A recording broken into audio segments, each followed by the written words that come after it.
قل لو أنتم تملكون خزائن رحمة ربي إذا لأمسكتم خشية الإنفاق وكان الإنسان قتورا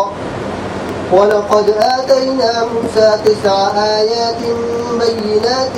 فاسأل بني إسرائيل إذ جاءهم فقال له فرعون إني لأظنك يا موسى مسحورا قال لقد علمت ما أنزل هؤلاء إلا رب السماوات والأرض بصائر وإني لأظنك يا فرعون مسحورا فأراد أن يستفزهم من الأرض فأغرقناه ومن معه جميعا وقلنا من بعده لبني إسرائيل اسكنوا الأرض فإذا جاء وعد الآخرة جئنا بكم لفيفا وبالحق أنزلناه وبالحق نزل وما أرسلناك إلا مبشرا ونذيرا وقرآنا فرقناه لتقرأه على الناس على مكث ونزلناه تنزيلا قل آمنوا به أو لا تؤمنوا إن الذين أوتوا العلم من قبله إذا يتلى عليهم يخرون للأذقان سجدا ويقولون سبحان ربنا إن كان وعد ربنا لمفعولا ويخرون للأذقان يبكون ويزيدهم خشوعا قل ادعوا الله أو ادعوا الرحمن أيما تدعوا فله الأسماء الحسنى ولا تجهر بصلاتك ولا تخافت بها وابتغ بين ذلك سبيلا وقل الحمد لله الذي لم يتخذ ولدا ولم يكن له شريك في الملك ولم يكن له ولي من الذل وكبره تكبيرا.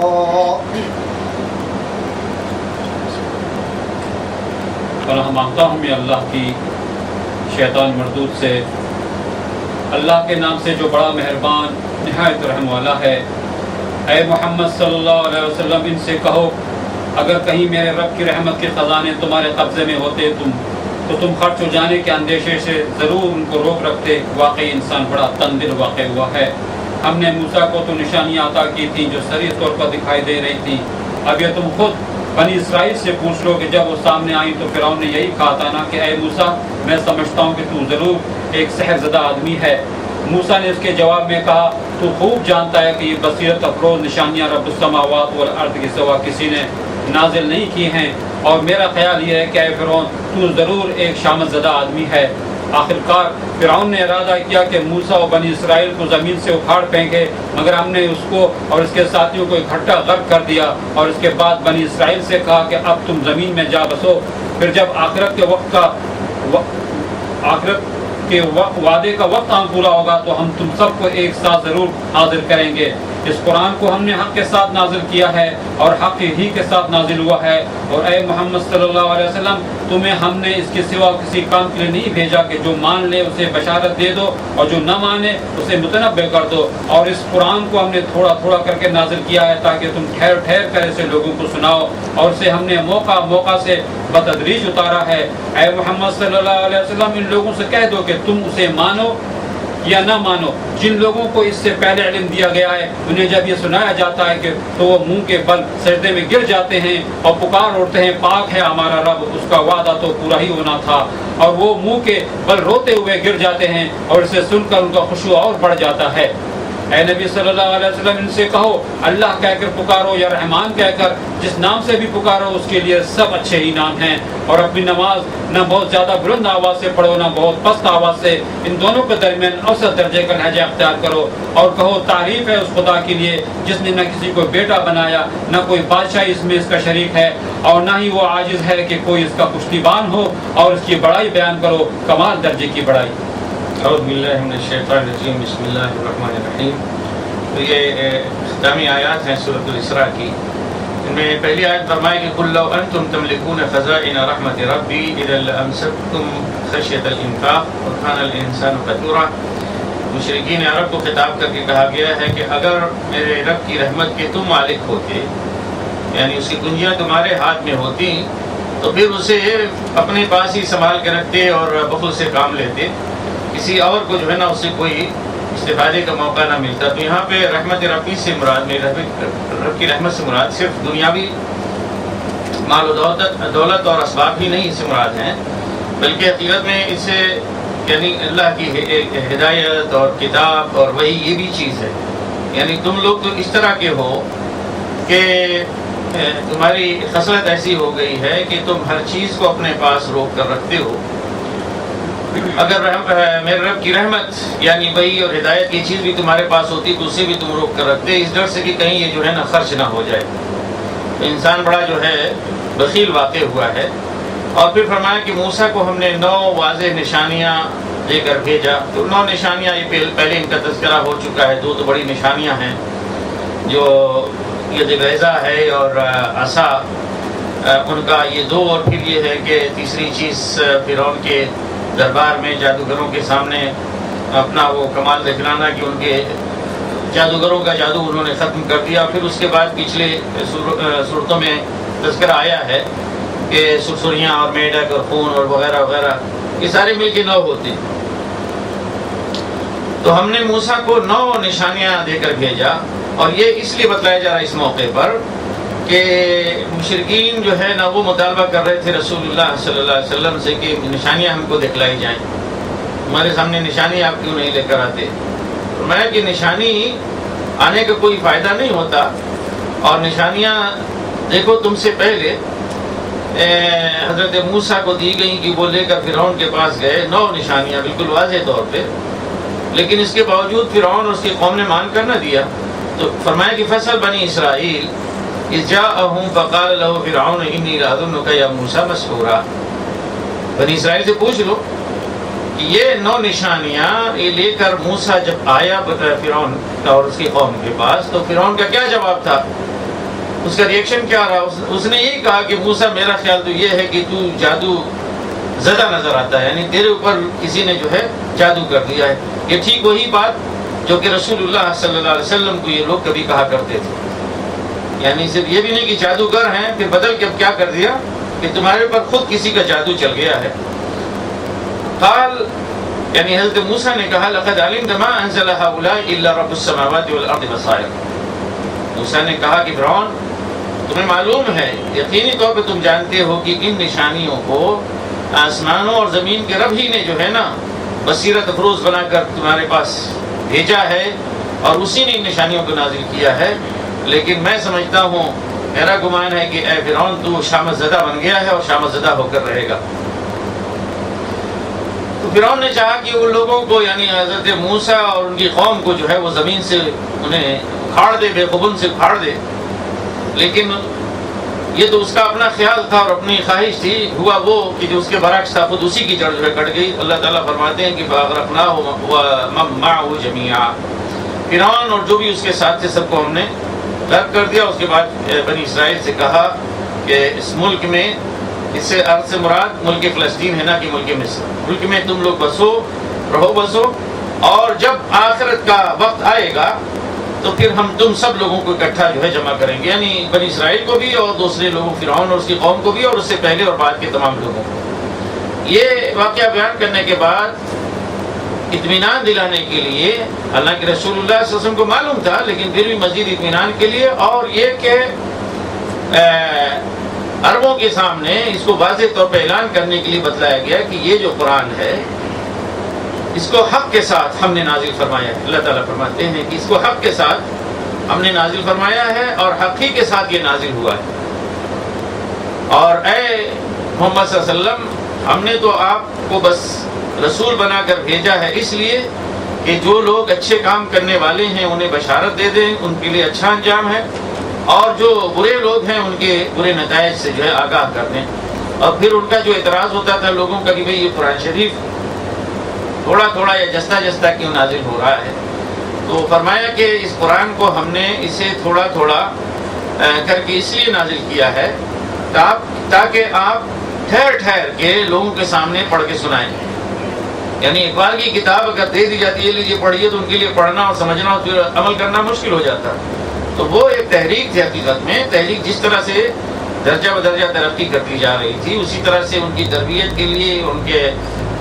زندگی کے لیے احکام یہ ساری چیزیں آ رہے تھے. تو فرمایا کہ اس کی حکمت یہ ہے کہ ہم نے اسے جستا جستا اس لیے اتارا ہے تاکہ ٹھہر ٹھہر کے آپ لوگوں کو سنائیں. اور اسے ہم نے تدریج کے ساتھ اتارا ہے. وَنَزَّلْنَا اور تنزیلا اس کے اندر دو مفہوم پائے جاتے ہیں. ایک تو یہ کہ تدریج ٹھہر ٹھہر کر ہم نے اتارا ہے اور دوسرے اس کے اندر اہتمام کا معنی اور مفہوم پایا جاتا ہے. ہم نے اسے بڑے ہی اہتمام کے ساتھ نازل فرمایا. جب ایسی حقیقت یہ ہے کہ قرآن شریف حق کے ساتھ ہی نازل ہوا ہے تو لہذا فرمایا کہ اب اے نبی صلی اللہ علیہ وسلم ان لوگوں سے کہہ دیجئے آپ اعلان کر دیجئے کہ تم لوگ اس پر ایمان لاؤ یا نہ لاؤ, اسے مانو یا نہ مانو. البتہ وہ لوگ جنہیں اس سے پہلے علم دیا جا چکا ہے, اس سے مراد اہل کتاب کے صالح لوگ جو تھے, نیک لوگ جو واقعی منتظر تھے, ان کے بارے میں فرمایا کہ جنہیں علم دیا گیا ہے جب ان کے سامنے اس کتاب کی آیات پڑھ کر سنائی جاتی ہیں تو اپنے چہروں کے بل وہ سجدے میں گر جاتے ہیں اور کہتے ہیں کہ پروردگار ہمارا رب پاک ہے, یقیناً اس کا ہر وعدہ پورا ہو کر رہنا ہے.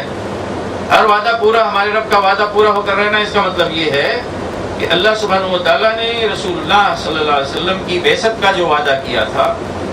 اور ان کے اوپر کتاب نازل کرنے کا جو وعدہ کیا تھا, یعنی پیشین گوئیوں کی شکل میں یہ چیزیں ان کی کتابوں میں موجود تھیں, ان کے بارے میں انہوں نے کہا کہ ہمارے رب نے وہ وعدہ پورا کر دیا اس لیے کہ ہمارے رب کا وعدہ جو ہے پورا ہو کر ہی رہنا. چنانچہ وہ چہرے کے بل سجدے میں زمین پہ گر جاتے ہیں اور روتے ہیں, ان کی آنکھوں سے آنسو جاری ہو جاتے ہیں اور یہ کلام یہ قرآن ان کے خشوع اور فروتنی میں, ان کے عجز میں عاجزی میں جو ہے اضافہ ہی کرتا ہے. اس کے بعد فرمایا کہ اے نبی کہہ دیجئے کہ تم اللہ کہہ کے پکارو یا رحمان کہہ کے پکارو, اس نام سے بھی تم پکارو تو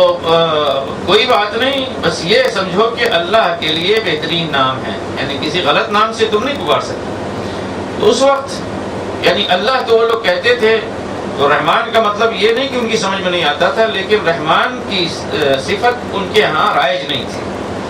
تو کبھی کبھی قرآن شریف میں اور رسول اللہ صلی اللہ علیہ وسلم کی اپنی زبان میں صرف رحمان کا لفظ آ جایا کرتا تھا اور اشارہ یہ ہوتا تھا کہ اللہ سبحانہ و تعالیٰ رحمان کی عبادت کرو, رحمان کے بندے بنو وغیرہ وغیرہ. تو وہ کہتے کہ بھئی اللہ تو ہے, ہم جانتے ہیں رحمان کون ہے. رحمان اللہ کی صفت ہے, اللہ اس میں ذات ہے, اور رحمان اور رحیم اس طرح کی چیزیں کیا ہیں, اللہ کی صفات ہیں. فرمایا کہ اللہ کہہ کے پکارو یا رحمان کہہ کے پکارو, اللہ کے سارے نام اچھے نام ہیں اور اللہ کے لیے اچھے ہی نام ہیں. اور پھر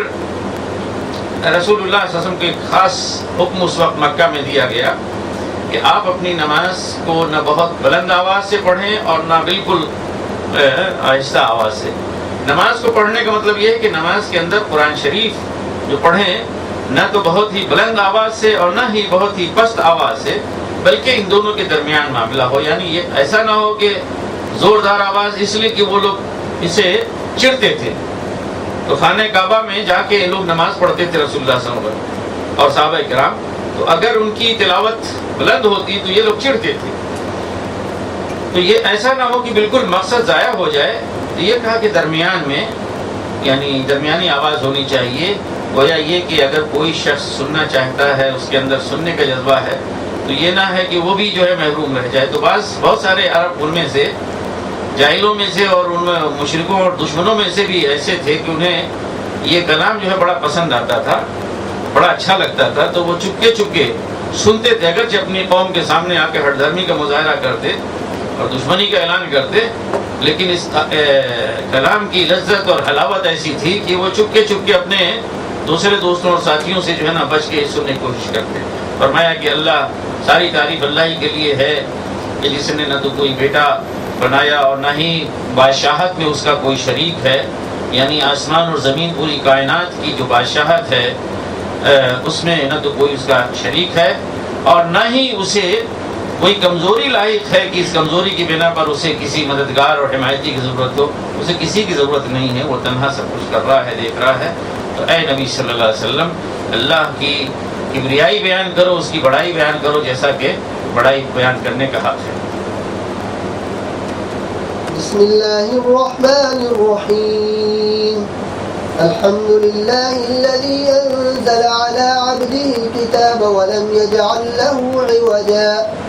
قيما لينذر بأسا شديدا من لدنه ويبشر المؤمنين الذين يعملون الصالحات أن لهم أجرا حسنا ماكثين فيه أبدا وينذر الذين قالوا اتخذ الله ولدا ما لهم به من علم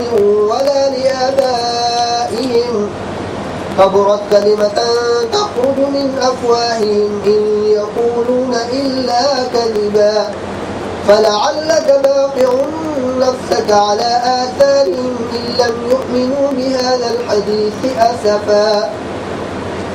إنا جعلنا ما على الأرض زينة لها لنبلوهم أيهم أحسن عملا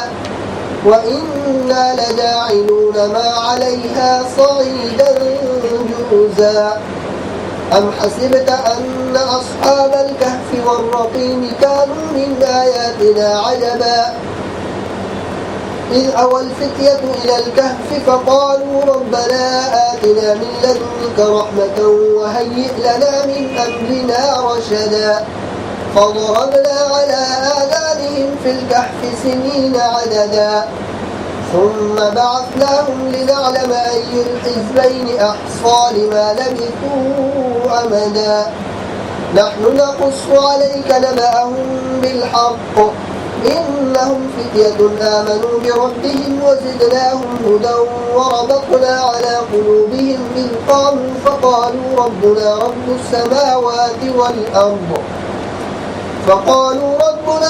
السماوات والأرض لن ندعو من دونه إلها لقد قلنا إذا شططا هؤلاء قوم اتخذوا من دونه آلهة لولا يأتون عليهم بسلطان بين فمن أظلم ممن افترى على الله كذبا وإذ اعتزلتموهم وما يعبدون إلا الله فأووا إلى الكهف ينشر لكم ربكم من رحمته ويهيئ لكم من أمركم مرفقا وترى الشمس إذا طلعت تزاور عن كهفهم ذات اليمين وإذا غربت تقرضهم ذات الشمال وهم في فجوة منه ذلك من آيات الله من يهد الله فهو المهتد ومن يضلل فلن تجد له وليا مرشدا وتحسبهم أيقاظا وهم رقود ونقلبهم ذات اليمين وذات الشمال وكلبهم باسق ذراعيه بالوصيد لو اطلعت عليهم لوليت منهم فرارا ولملئت منهم رعبا وكذلك بعثناهم ليتساءلوا بينهم قال قائل منهم كم لبثتم قالوا لبثنا يوما أو بعض يوم قالوا ربكم أعلم بما لبثتم فابعثوا أحدكم بورقكم هذه إلى المدينة فلينظر أيها أزكى طعاما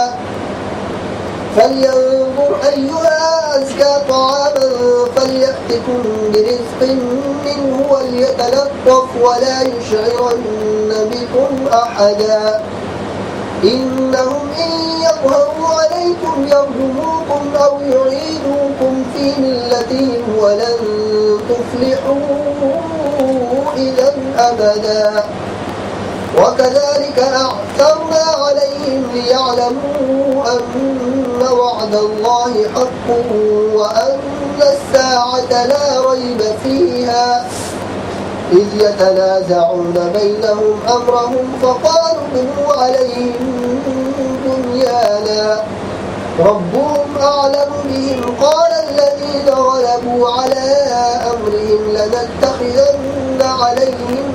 مسجدا سيقولون ثلاثة رابعهم كلبهم ويقولون خمسة سادسهم كلبهم رجما بالغيب ويقولون سبعة وثامنهم كلبهم قل ربي أعلم بعدتهم ما يعلمهم إلا قليل فلا تمار فيهم إلا مراء ظاهرا ولا تستفت فيهم منهم أحدا ولا تقولن لشيء إني فاعل ذلك غدا إلا أن يشاء الله واذكر ربك إذا نسيت وقل عسى أن يهديني ربي لأقرب من هذا رشدا ولبثوا في كهفهم 300 سنين وازدادوا 9 قل الله أعلم بما لبثوا له غيب السماوات والأرض أبصر به وأسمع ما لهم من دونه من ولي ولا يشرك في حكمه أحدا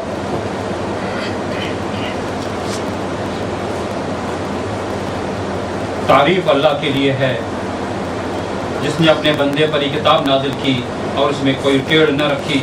ٹھیک ٹھیک سیدھی بات کہنے والی کتاب، تاکہ ان لوگوں کو خدا کی سخت عذاب سے خبردار کر دے اور ایمان لا کر نیک عمل کرنے والوں کو خوشخبری دے دے کہ ان کے لیے اچھا اجر ہے جس میں وہ ہمیشہ رہیں گے، اور ان لوگوں کو ڈرا دے جو کہتے ہیں کہ اللہ نے کسی کو بیٹا بنایا ہے۔ اس بات کا نہ انہیں کوئی علم ہے نہ ان کے باپ دادا کو تھا، بڑی بات ہے جو ان کے منہ سے نکلتی ہے، وہ محض جھوٹ بکتے ہیں۔ اچھا تو اے محمد صلی اللہ علیہ وسلم شاید تم ان کے پیچھے غم کے مارے اپنی جان کھو دینے والے ہو اگر یہ اس تعلیم پر ایمان نہ لائے۔ واقعہ یہ ہے کہ یہ جو کچھ سر و سامان بھی زمین پر ہے اس کو ہم نے زمین کی زینت بنایا ہے تاکہ ان لوگوں کو آزمائیں ان میں کون بہتر عمل کرنے والا ہے۔ آخرکار اس سب کو ہم ایک چٹیل میدان بنا دینے والے ہیں۔ کیا تم سمجھتے ہو کہ غار والے اور قطبے والے ہماری کوئی بڑی عجیب نشانیوں میں سے تھے؟ جب وہ چند نوجوان غار میں پناہ گزین ہوئے اور انہوں نے کہا اے پروردگار ہم کو اپنی رحمت خاص سے نواز اور ہمارا معاملہ درست کر دے، تو ہم نے انہیں اسی غار میں تھپک کر سال کے لیے گہری نیند سلا دیا۔ پھر ہم نے انہیں اٹھایا تاکہ دیکھیں کہ ان کے 2 گروہوں میں سے کون اپنی مدت قیام پر ٹھیک شمار کرتا ہے۔ ہم ان کا اصل قصہ تمہیں سناتے ہیں۔ وہ چند نوجوان تھے جو اپنے رب پر ایمان لے آئے تھے اور ہم نے ان کو ہدایت میں ترقی بخشی تھی۔ ہم نے ان کے دل اس وقت مضبوط کر دیے جب وہ اٹھے اور انہوں نے اعلان کر دیا کہ ہمارا رب تو بس وہی ہے جو آسمانوں اور زمین کا رب ہے، ہم اسے چھوڑ کر کسی دوسرے معبود کو نہ پکاریں گے، اگر ہم ایسا کریں تو بالکل بے جا بات کریں گے۔ پھر انہوں نے آپس میں ایک دوسرے سے کہا یہ ہماری قوم تو رب کائنات کو چھوڑ کر دوسرے خدا بنا بیٹھی ہے،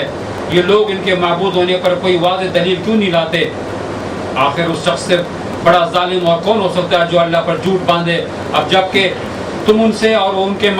معبودان غیر اللہ سے بے تعلق ہو چکے ہو تو چلو اب فلاں غار میں چل کر پناہ لو، تمہارا رب تم پر اپنی رحمت کا دامن وسیع کرے گا اور تمہارے کام کے لیے سر و سامان مہیا کر دے گا۔ تم انہیں غار میں دیکھتے تو تمہیں یوں نظر آتا کہ سورج جب نکلتا ہے تو ان کے غار کو چھوڑ کر دائیں جانب چڑھ جاتا ہے اور جب غروب ہوتا ہے تو ان سے بچ کر بائیں جانب اتر جاتا ہے، اور وہ ہیں کہ غار کے اندر ایک وسیع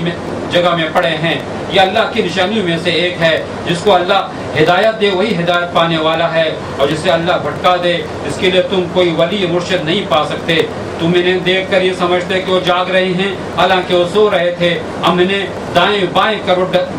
دلواتے رہتے تھے اور ان کا کتا غار کے دھانے پر ہاتھ پھیلائے بیٹھا تھا۔ اگر تم کہیں جھانک کر انہیں دیکھتے تو الٹے پاؤں بھاگ کھڑے ہوتے اور تم پر ان کے نظارے سے دہشت بیٹھ جاتی۔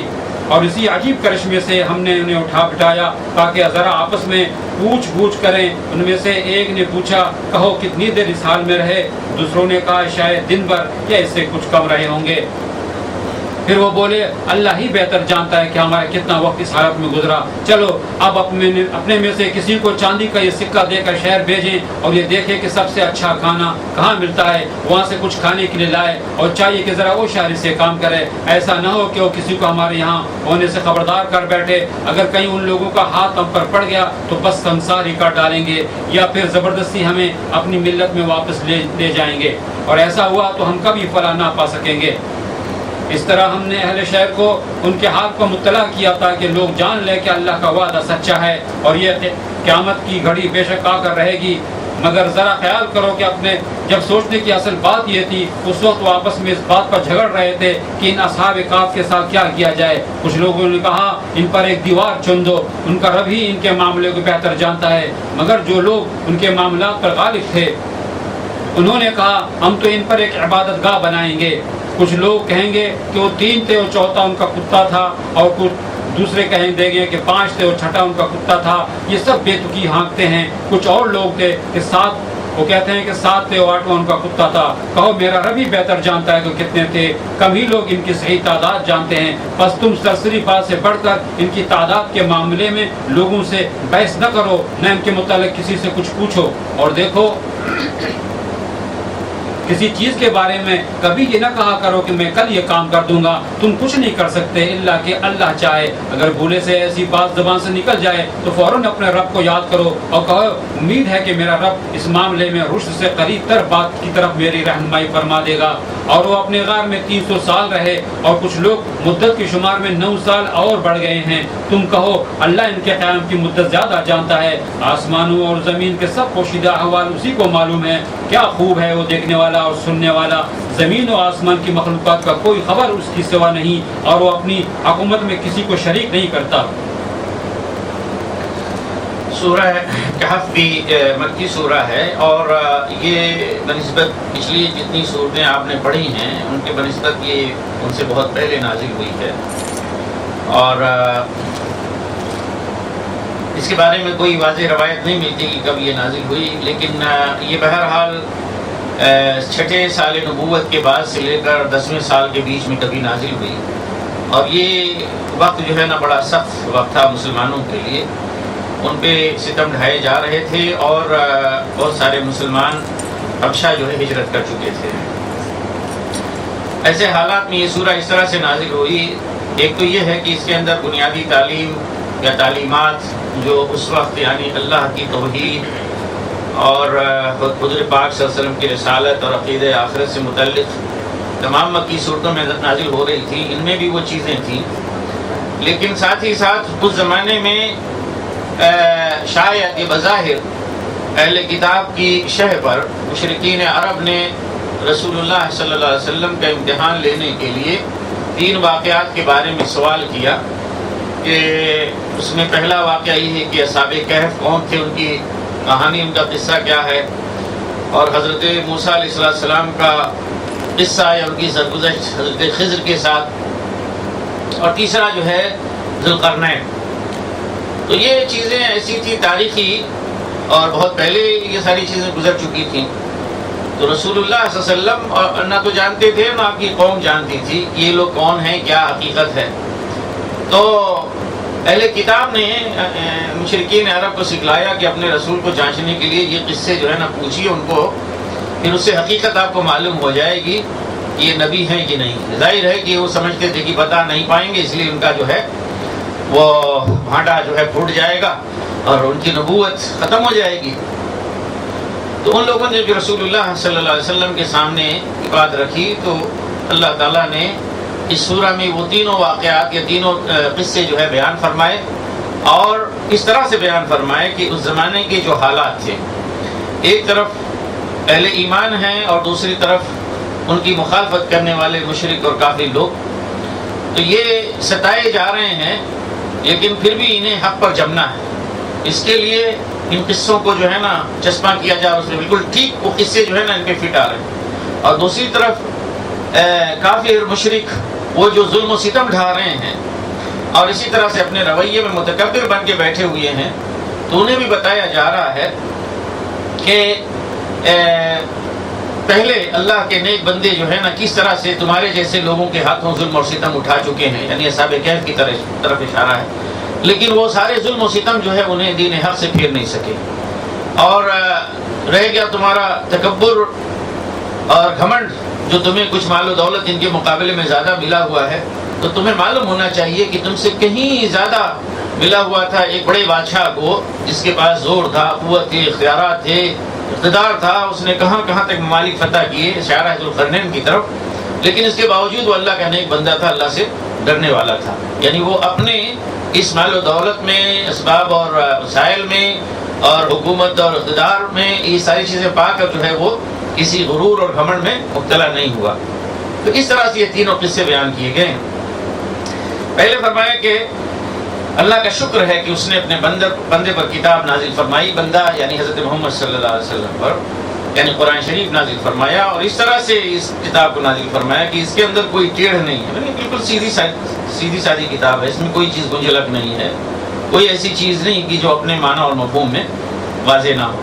آج تو ہمارے لیے کتاب یعنی کئی ایک لحاظ سے یہ مشکل ہو گئی ہے، عوج بالکل نہیں ہے،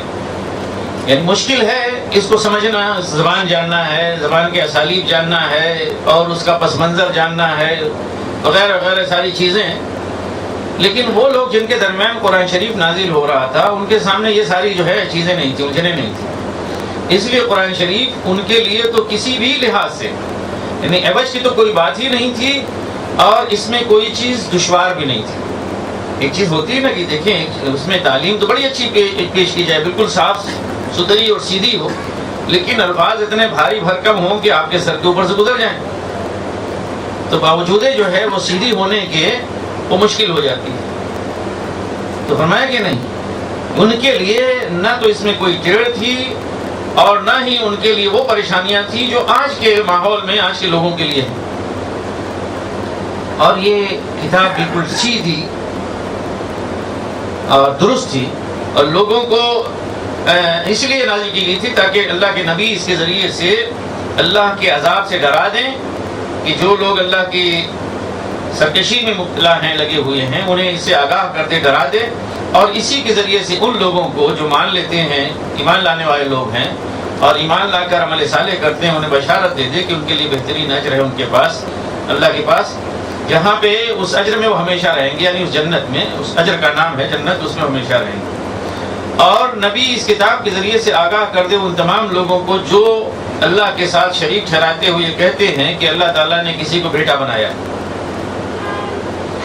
یہ نہ تو اس چیز کا انہیں علم کوئی ہے، نہ ان کے آباء و اجداد کو، بس ایک بات ان کے منہ سے نکل گئی، وہ بہت ہی بھاری بات ہے اور دہرائے چلے جا رہے ہیں۔ یہ ساری کیا بات ہے کہ جھوٹ بات ہے، یعنی جس کسی کے لیے بھی لوگوں نے دعویٰ کیا، چاہے وہ مشرکین میں سے رہے ہوں یا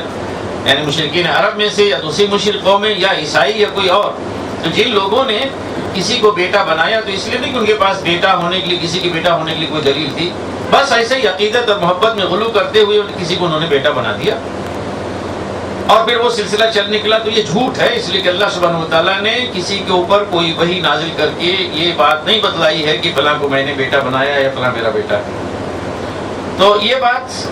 عقیدہ واضح ہو جانے کے بعد، یہ تعلیم واضح ہو جانے کے بعد، رسول اللہ صلی اللہ علیہ وسلم سے خطاب کر کے انتہائی شفقت اور محبت بھرے انداز میں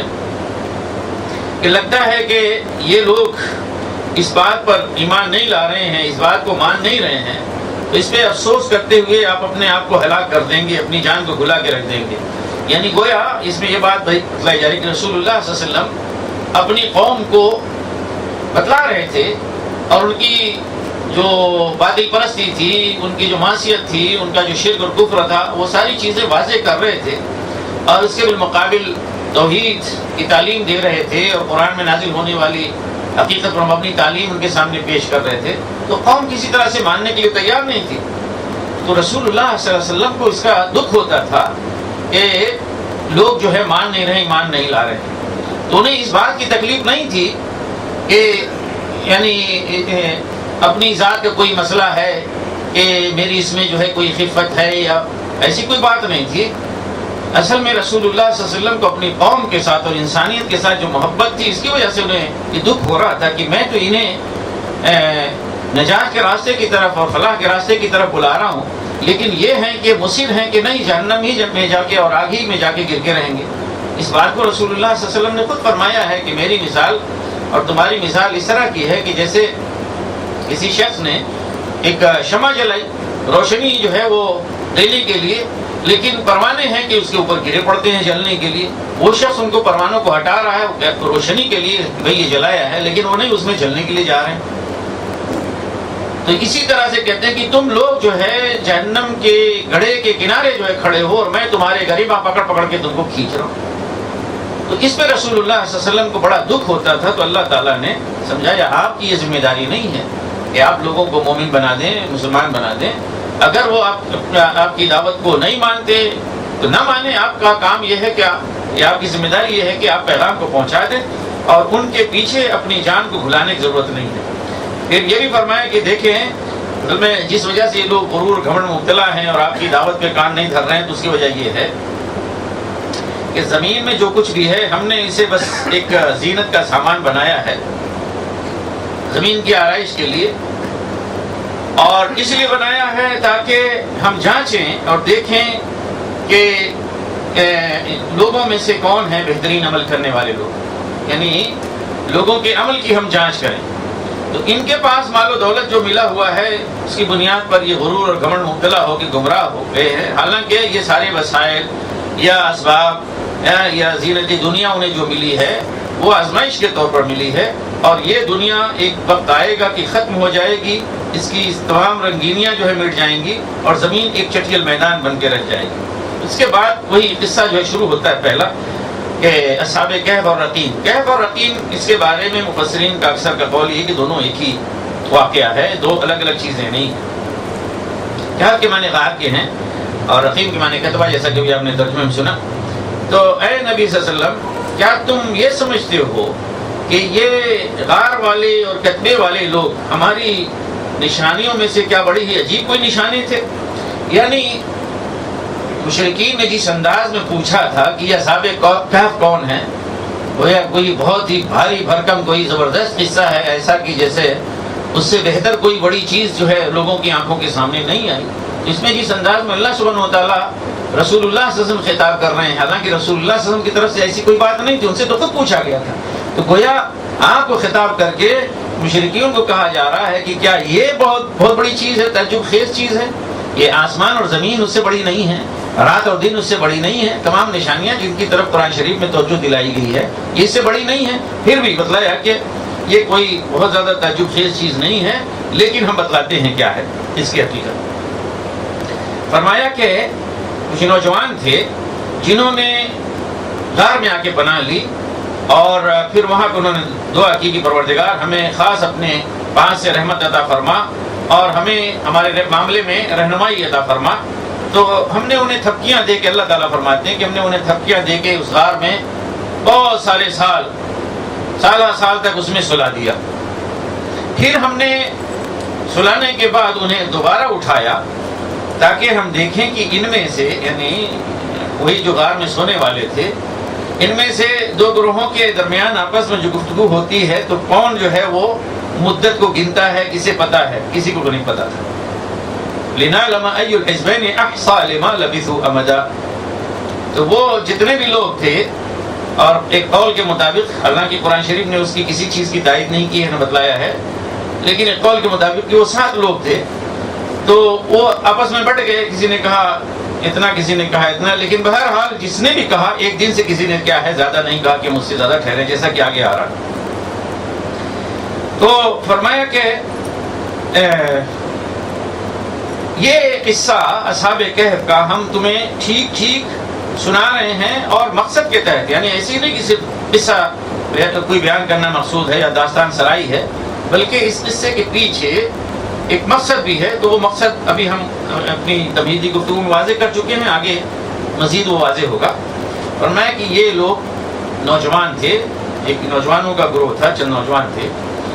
جو اپنے رب پر ایمان لائے. اللہ تعالیٰ فرماتے ہیں کہ ہم نے ان کی ہدایت میں مزید اضافہ کیا. یعنی ایمان لا کر ایک آدمی جب اللہ کے لیے آگے بڑھتا ہے، محنت کرتا ہے، قربانی کرتا ہے، تو اللہ تعالیٰ اس سے کیا ہے، اس کے ایمان کو بڑھاتے ہیں، اس کی ہدایت کو جو ہے بڑھاتے ہیں. اور ہم نے ان کے دلوں کو مضبوط کیا، جبکہ اس وقت جب کہ وہ کھڑے ہو گئے کہ مطلب یہ کہ اپنی قوم کے مقابلے میں یا جن لوگوں کے درمیان وہ جی رہے تھے وہاں پہ کھڑے ہو گئے، انہوں نے کہا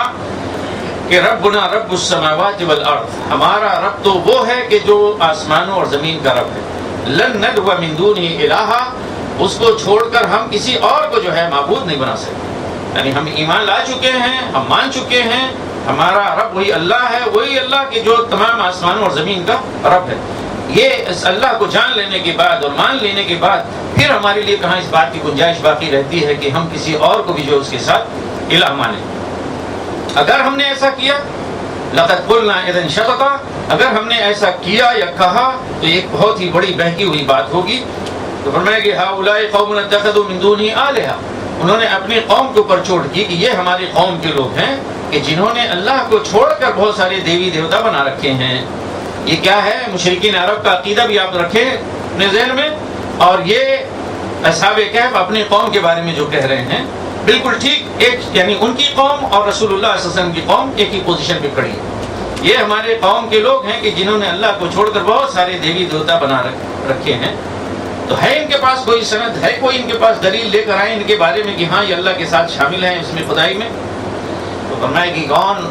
اس سے بڑھ کر ظالم ہوگا کہ جو اللہ کے اوپر جھوٹ گڑھے، اور وہ بھی کون سا جھوٹ کہ اللہ کی خدائی میں لوگوں کو شریک کر دے۔ تو یہ جب انہوں نے اتنی جرات اور ہمت دکھلا کے حق گوئی کا جو ہے نا مظاہرہ کیا اور اپنی قوم کے سامنے یہ بات کہہ دی اور الگ ہو گئے ان سے، تو اللہ تعالیٰ نے ان سے خطاب کر کے فرمایا کہ وَإِذِ اعْتَزَلْتُمُوهُمْ وَمَا يَعْبُدُونَ إِلَّا اللَّهَ فَأْوُوا إِلَى الْكَهْفِ يَنشُرْ لَكُمْ رَبُّكُم مِّن رَّحْمَتِهِ وَيُهَيِّئْ لَكُم مِّنْ أَمْرِكُم مِّرْفَقًا۔ اب جب کہ تم اپنی قوم سے کنارہ کش ہو چکے ہو، یعنی قوم کو چھوڑ کر نکل آئے، اس لیے کہ چند نوجوان تھے، پوری قوم جو ہے کیا ہے مجرم اور مشرک تھی، ان کے جان کے جو ہے نا در پہ تھی۔ انہوں نے کہا کہ جب اپنی قوم کو اب تم چھوڑ چکے ہو اور اسی قوم کے ساتھ ساتھ ان دیوی دیوتاؤں کو بھی، ان معبودان باطل کو جنہیں اللہ کے مقابلے میں اللہ کو چھوڑ کر پوجا کرتے تھے، ان سے جب کنارہ کش ہو چکے ہو تو آؤ اے نوجوانوں اس غار میں تم پناہ لے لو۔ اللہ تمہارا رب اپنی رحمت تمہارے اوپر پھیلائے گا اور تمہارے معاملات جو ہے نا وہ اس میں سازگاری پیدا کرے گا، بہتر کر دے گا، آسانی پیدا کرے گا۔ یہ ان سے خطاب تھا، ان سے بات کہی گئی۔ اب رسول اللہ صلی اللہ علیہ وسلم سے خطاب ہے، اور گویا آپ کے بعد تمام لوگ اس وقت جو تھے ان سے خطاب ہے کہ اگر تم دیکھتے ان کی کیفیت جس طرح سے وہ غار میں تھے تو کیا دیکھتے کہ سورج کو تم دیکھتے کہ جب وہ طلوع ہوتا ہے تو دائیں اور بائیں بچتا ہوا ان کے غار سے جاتا ہے، طلوع ہوتا ہے تو دائیں طرف سے بچتا ہوا جاتا ہے اور جب ڈوبتا ہے تو بائیں طرف سے جو ہے وہ نکل جاتا ہے، اس طرح سے کہ براہ راست اس کی حرارت ان کو تو نہیں پہنچتی لیکن روشنی جو ہے ان کو پہنچتی ہے، یعنی سورج کی زد میں وہ نہیں آتے لیکن سورج کی روشنی جو ہے ان تک پہنچتی ہے۔ اور اس سے یہ کیسے بات معلوم ہوتی ہے کہ وَهُمْ فِي فَجْوَةٍ مِّنْ، غار ایک کشادہ جگہ پہ وہ تھے کہ یوں کھلا ہوا ہے اور دائیں سے اور بائیں سے سورج جب نکلتا ہے تو ادھر سے اور ڈوبتے یعنی زوال کے بعد سے ادھر سے جاتا ہے، اور غار یوں ہے اس کے منہ کے اندر سے جو ہے نا کیا ہے سورج کی روشنی یا اس کی حرارت، اس کی تپش جو ہے وہ براہ راست نہیں جاتی ان کے اوپر، جبکہ روشنی پہنچ رہی ہوتی ہے۔ اور فرمایا یہ اللہ کی نشانیوں میں سے ہے، اور ہدایت یاب تو وہی ہوتا ہے، راہ یاب وہی ہوتا ہے جسے اللہ ہدایت سے نوازے، اور جسے اللہ گمراہ کر دے تو پھر اس کے لیے اللہ کے مقابلے میں تم کوئی ہمدرد اور سرپرست اور رہنما نہیں پا سکتے۔ اور پھر یہ بتلایا کہ تم اگر انہیں دیکھتے تو تم سمجھتے کہ جاگ رہے ہیں، حالانکہ وہ سو رہے تھے۔ ان کی کیفیت ایسی تھی، کیوں کہ وہ جتنے بھی تھے ابھی ہم بتلا چکے ہیں کہ یعنی زیادہ تر اسی پہ لوگوں کا اتفاق ہے اس قول پہ کہ ان کی تعداد 7 تھی۔ وہ 7 یوں ترتیب سے لیٹے ہوئے ہیں، ان کے بارے میں فرمایا کہ وہ نقلبہم ذات الیمین و ذات الشمال، دائیں بائیں ان کو ہم پلٹاتے رہتے تھے، یعنی وہ 7 جو ہے نا یہ نہیں کہ 7 ایسی پڑے ہوئے ہیں، ایک پلٹ رہا ہے اپنی کروٹ بدل رہا ہے، وہ بدل چکا تو دوسرا بدل رہا ہے، وہ تیسرا یعنی مستقل یہ عمل جاری رہتا تھا، اس طرح سے کہ اگر گزرنے والا گزرے اور دیکھنے والا دیکھے تو یہ نہ سمجھے کہ یہ بالکل بے خبر جو ہے نا سو رہے ہیں، بلکہ بس ایسے ہی ہے۔ کہ جگ رہے ہیں، اور ان کا کتا جو ہے وہ دروازے پہ کھڑا، دہلیز پہ وہ اپنے ہاتھ پھیلائے جو ہے کھڑا ہے، وہ بھی یعنی پہرے دے رہا ہے۔ تو جو بھی دیکھے وہ ڈر کے بھاگ گئے۔ فرمایا کہ اگر تم ان کو دیکھتے تو ڈر کے بھاگ جاتے اور تمہارے اوپر دہشت مسلط ہو جاتی کہ کہیں یہ کوئی ڈاکوؤں کا گروہ تو نہیں ہے، خطرہ سمجھ کے بھاگ جاتے۔ فرمایا کہ جس طرح سے ہم نے ان کو سلا کے رکھا اسی طرح سے اتنے سال تک، اسی طرح سے ہم نے انہیں پھر دوبارہ زندہ کر کے اٹھایا۔ یا نیند سے ان سے بعثنا جو ہے قرآن شریف میں حقیقت میں نیند سے بیدار کرنے کے لیے اور موت سے دوبارہ موت کے بعد زندہ کرنا دونوں کے لیے آتا ہے۔ ایک لمبی مدت تک وہ سوتے رہے، گویا ان کے اوپر موت جو ہے نا طاری ہو گئی تھی۔ فرمایا ہم نے انہیں پھر سے اٹھایا اسی طرح سے جس طرح سے ان کو سلایا تھا، تاکہ وہ آپس میں ایک دوسرے سے پوچھیں۔ تو ان میں سے ایک نے کہا کہ بھئی آپ لوگ کتنے دن ٹھہرے؟ تو انہوں نے کہا کہ ایک دن یا کچھ دن کا کچھ حصہ۔ پھر آپس میں بات کرتے کرتے ظاہر ہے کہ اس سے معلوم ہوتا ہے کہ وہ کسی نتیجے پہ نہیں پہنچ سکے، تو انہوں نے خود ہی کہا قالوا ربکم اعلم بما لبثتم، انہوں نے کہا کہ چھوڑیے یہ سب باتیں، آپ کا رب ہی جو ہے جانتا ہے کہ کتنے دن تک آپ لوگ یہاں پہ غار میں ٹھہرے رہے۔ تو ایسا کرتے ہیں کہ اپنے میں سے ایک آدمی کو سکہ اور پیسہ لے کر بھیجیں۔ ورق کے معنی ہے حقیقت میں یہاں پہ سکے کے، اس زمانے میں سکے جو ہے نا میٹل کے یا چاندی ہوا کرتے تھے، اس لیے ورق جو ہے چاندی کو بولتے ہیں۔ اسے لے کر بھیجیں شہر میں، اور وہاں پہ جا کے دیکھیں کہ کس علاقے میں اچھا پاکیزہ کھانا ملتا ہے، تو وہاں سے کھانے کے لیے لے کر آئے، لیکن بہت محتاط ہو کر جائے، ولیتلطف، بہت ہی محتاط ہو کر جائے اور کسی کو جو ہے نا خبر نہ ہونے پائے، اس لیے کہ اگر انہیں پتہ چل گیا تمہارے بارے میں تو پھر کیا ہے کہ تمہیں سنسار کر دیں گے۔ تمہیں مطلب آپسی میں خطاب کر رہے تھے، جس سے آپ نے ترجمہ سنا ہمیں کیا گیا ہے۔ واقعہ یہ ہے کہ یہی چیز اس ترجمے کی خوبی ہے جو بیان کی جا رہی ہے۔ زبان کا فرق ہوتا ہے، انداز الگ ہوتا ہے، تو آپس میں جب خطاب کرتے ہیں تو یہ بھی ہوتا ہے نا کہ ہمیں اگر انہیں پتہ چل گیا تو ہمیں کیا ہے سنسار کر دیں گے۔ یہاں پہ ضمیر کیا ہے؟ اگر تمہارے بارے میں پتہ چل گیا تو تمہیں کیا ہے سنسار کر دیں گے، لفظی ترجمہ یہ ہو، اور تمہیں اپنی ملت میں واپس لے آنے پہ مجبور کر دیں گے، یعنی اپنے دین میں، اور پھر تم کبھی کامیاب نہیں ہو سکو گے۔ یعنی دین کی حقیقت پا لینے کے بعد، اللہ پر ایمان لے آنے کے بعد اگر پھر تمہیں مجبور کر دیا گیا اسی دوبارہ اسے پھرنے پر اور شرک کے دین میں شامل ہونے پر مجبور کر دیا گیا تو تم گھاٹے میں رہو گے، تم کبھی کامیاب نہیں ہو سکتے۔ تو فرمایا اس طرح سے جو گئے انہوں نے بھیجا اپنے آدمی کو کھانا لانے کے لیے، تو اس طرح سے اللہ تعالیٰ فرماتے ہیں کہ ہم نے ان کی قوم کے لوگوں کو ان کے بارے میں بتا دیا، وَكَذَلِكَ أَعْثَرْنَا عَلَيْهِمْ، اس طرح سے انہیں ان کا پتہ بتا دیا، تاکہ لِيَعْلَمُوا أَنَّ وَعْدَ اللَّهِ حَقٌّ، تاکہ وہ یعنی قوم کے لوگ جان لیں کہ اللہ کا وعدہ برحق ہے، وَأَنَّ السَّاعَةَ لَا رَيْبَ فِيهَا، اور قیامت آ کے رہے گی۔ تو مسئلہ یہ تھا اصل اس وقت جاننے کا، لیکن آپس میں یہ لوگ جھگڑنے لگے کہ جب جان گئے کہ بھائی یہ سارے ہمارے ولی حضرات جو ہے نا ہیں، ابھی کئی سو سال سے میں بھی اس کی وضاحت کرتا ہوں، ان کا پتہ چل گیا، تو اب بجائے یہ کہ بھائی اپنی زندگی کا جو ہے نا وہ کریں، اہتمام کریں کہ زندگی اللہ کی رضا میں گزرے اس طرح سے کہ آخرت میں کامیابی ہو اور آخرت میں انہیں یقین پیدا ہو، لیکن آخرت سے بالکل غافل ہو کے وہ جی رہے تھے، تو انہوں نے آپس میں جھگڑا شروع کرنا کیا کہ بھئی یہ جو ہمارے ولی ہیں سب نا، ان کا کیا کیا جائے۔ تو جو گروہ غالب رہنے کا مطلب یہ ہے کہ اس وقت رومی حکومت آ چکی تھی اور عیسائی حکومت تھی، اور عیسائی حکومت زمانے کا مطلب یہ ہے کہ وہی سینٹ پال والے دین والی عیسائی حکومت، یہ 450 سال کے بعد کی بات، حضرت عیسیٰ علیہ السلام کے بعد 450 سال یا 450 عیسوی کی بات ہے۔ انہوں نے کہا کہ ان کے اوپر کوئی عمارت تعمیر کر دیتے ہیں، تو جو لوگ غالب رہے انہوں نے کہا کہ ان کے اوپر ہم کوئی مسجد بنا دیتے ہیں، تو مسجد سے یہ نہ سمجھے ہماری مسجد بڑے خوش ہو جائیں گے کہ بعض لوگوں نے میں نے دیکھا ہے تفسیر میں یہ بھی بیان کیا ہے کہ بہرحال ایسے لوگ غالب رہے کہ جو حق پرست تھے، انہوں نے مسجد بنوائی، مسجد نہیں بنوائی۔ کل بھی اتفاق سے لفظ آیا تھا، تو مسجد جو ہے یعنی مسجد اقصیٰ کے بارے میں نے وضاحت کی تھی، مسجد تو مطلب ہمیشہ نہیں ہوتا کہ مسجد مسلمان والی مسجد، تو مسجد کوئی بھی عبادت گاہ اسے بھی کہیں گے، اور اگر غلط عبادت گاہ ہے اسے لوگ بنائیں، عبادت گاہ بنا لیں، تو بھی جو ہے مسجد کہی جائے گی. یعنی مزار بنایا جائے، یہ یہاں پہ مراد ہے. ان کا مزار بنایا جائے تاکہ اس کی زیارت کی جائے اور وہاں پہ قل اور فاتحہ پڑھا جائے، تو یہ سارا جو، اور عرس منایا جائے، یہ مقصد تھا. یہ نہیں تھا کہ ان کے اس پہ جو ہے غار پہ مسجد بنائی جائے اور لوگ آ کے یہاں پہ نماز پڑھا کریں، یہ مقصد نہیں تھا. تو لوگ کہیں گے، پھر فرمایا کہ اس کے بعد اب لوگ کہتے ہیں یا کہیں گے کہ ان کی تعداد 3 تھی، چوتھا ان کا کتا تھا. کچھ لوگ کہیں گے 5 تھے، چھٹا ان کا کتا تھا. ایسے ہی اٹکل پچو.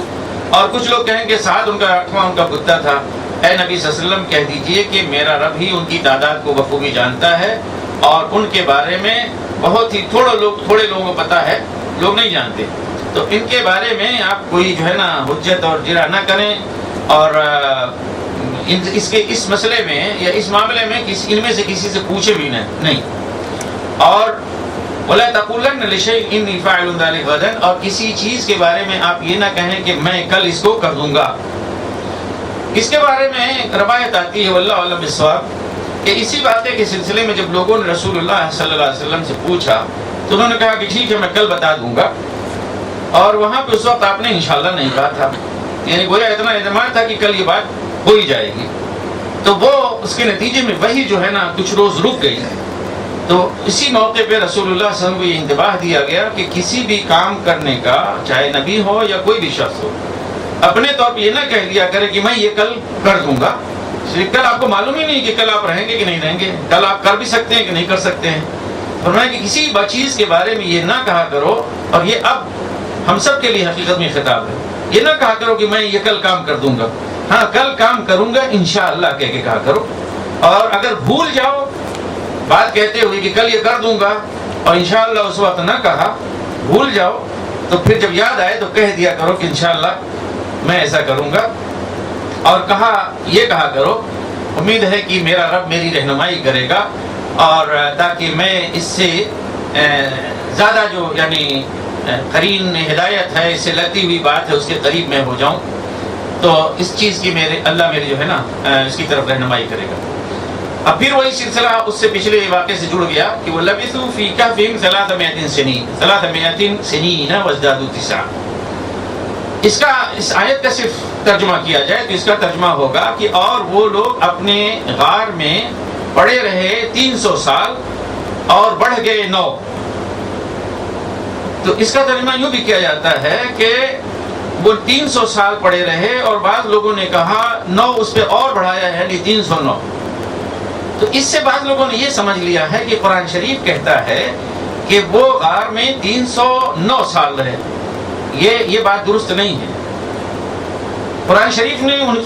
کی جو مدت ہے اس میں قیام کی کہا ہی نہیں کچھ. جو کہا ہے قرآن شریف نے وہ اگلی آیت میں ہے کہ قُلِ اللَّهُ أَعْلَمُ بِمَا لَبِثُوا، کہہ دو کہ اللہ ہی بہتر جانتا ہے کہ کتنی مدت وہ ٹھہرے. اگر اللہ یہ بتلاتا کہ وہ 300 یا 309 سال ٹھہرے تو پھر یہ نہیں ہوتا جس طرح سے پچھلے کتے اور انسانوں کی تعداد کے بارے میں بات کہی گئی تھی اللہ ہی بہتر جانتا ہے، ٹھیک اسی طرح سے یہاں پہ بات کہی جا رہی ہے کہ اللہ ہی جانتا ہے کہ کتنی مدت وہ ٹھہرے.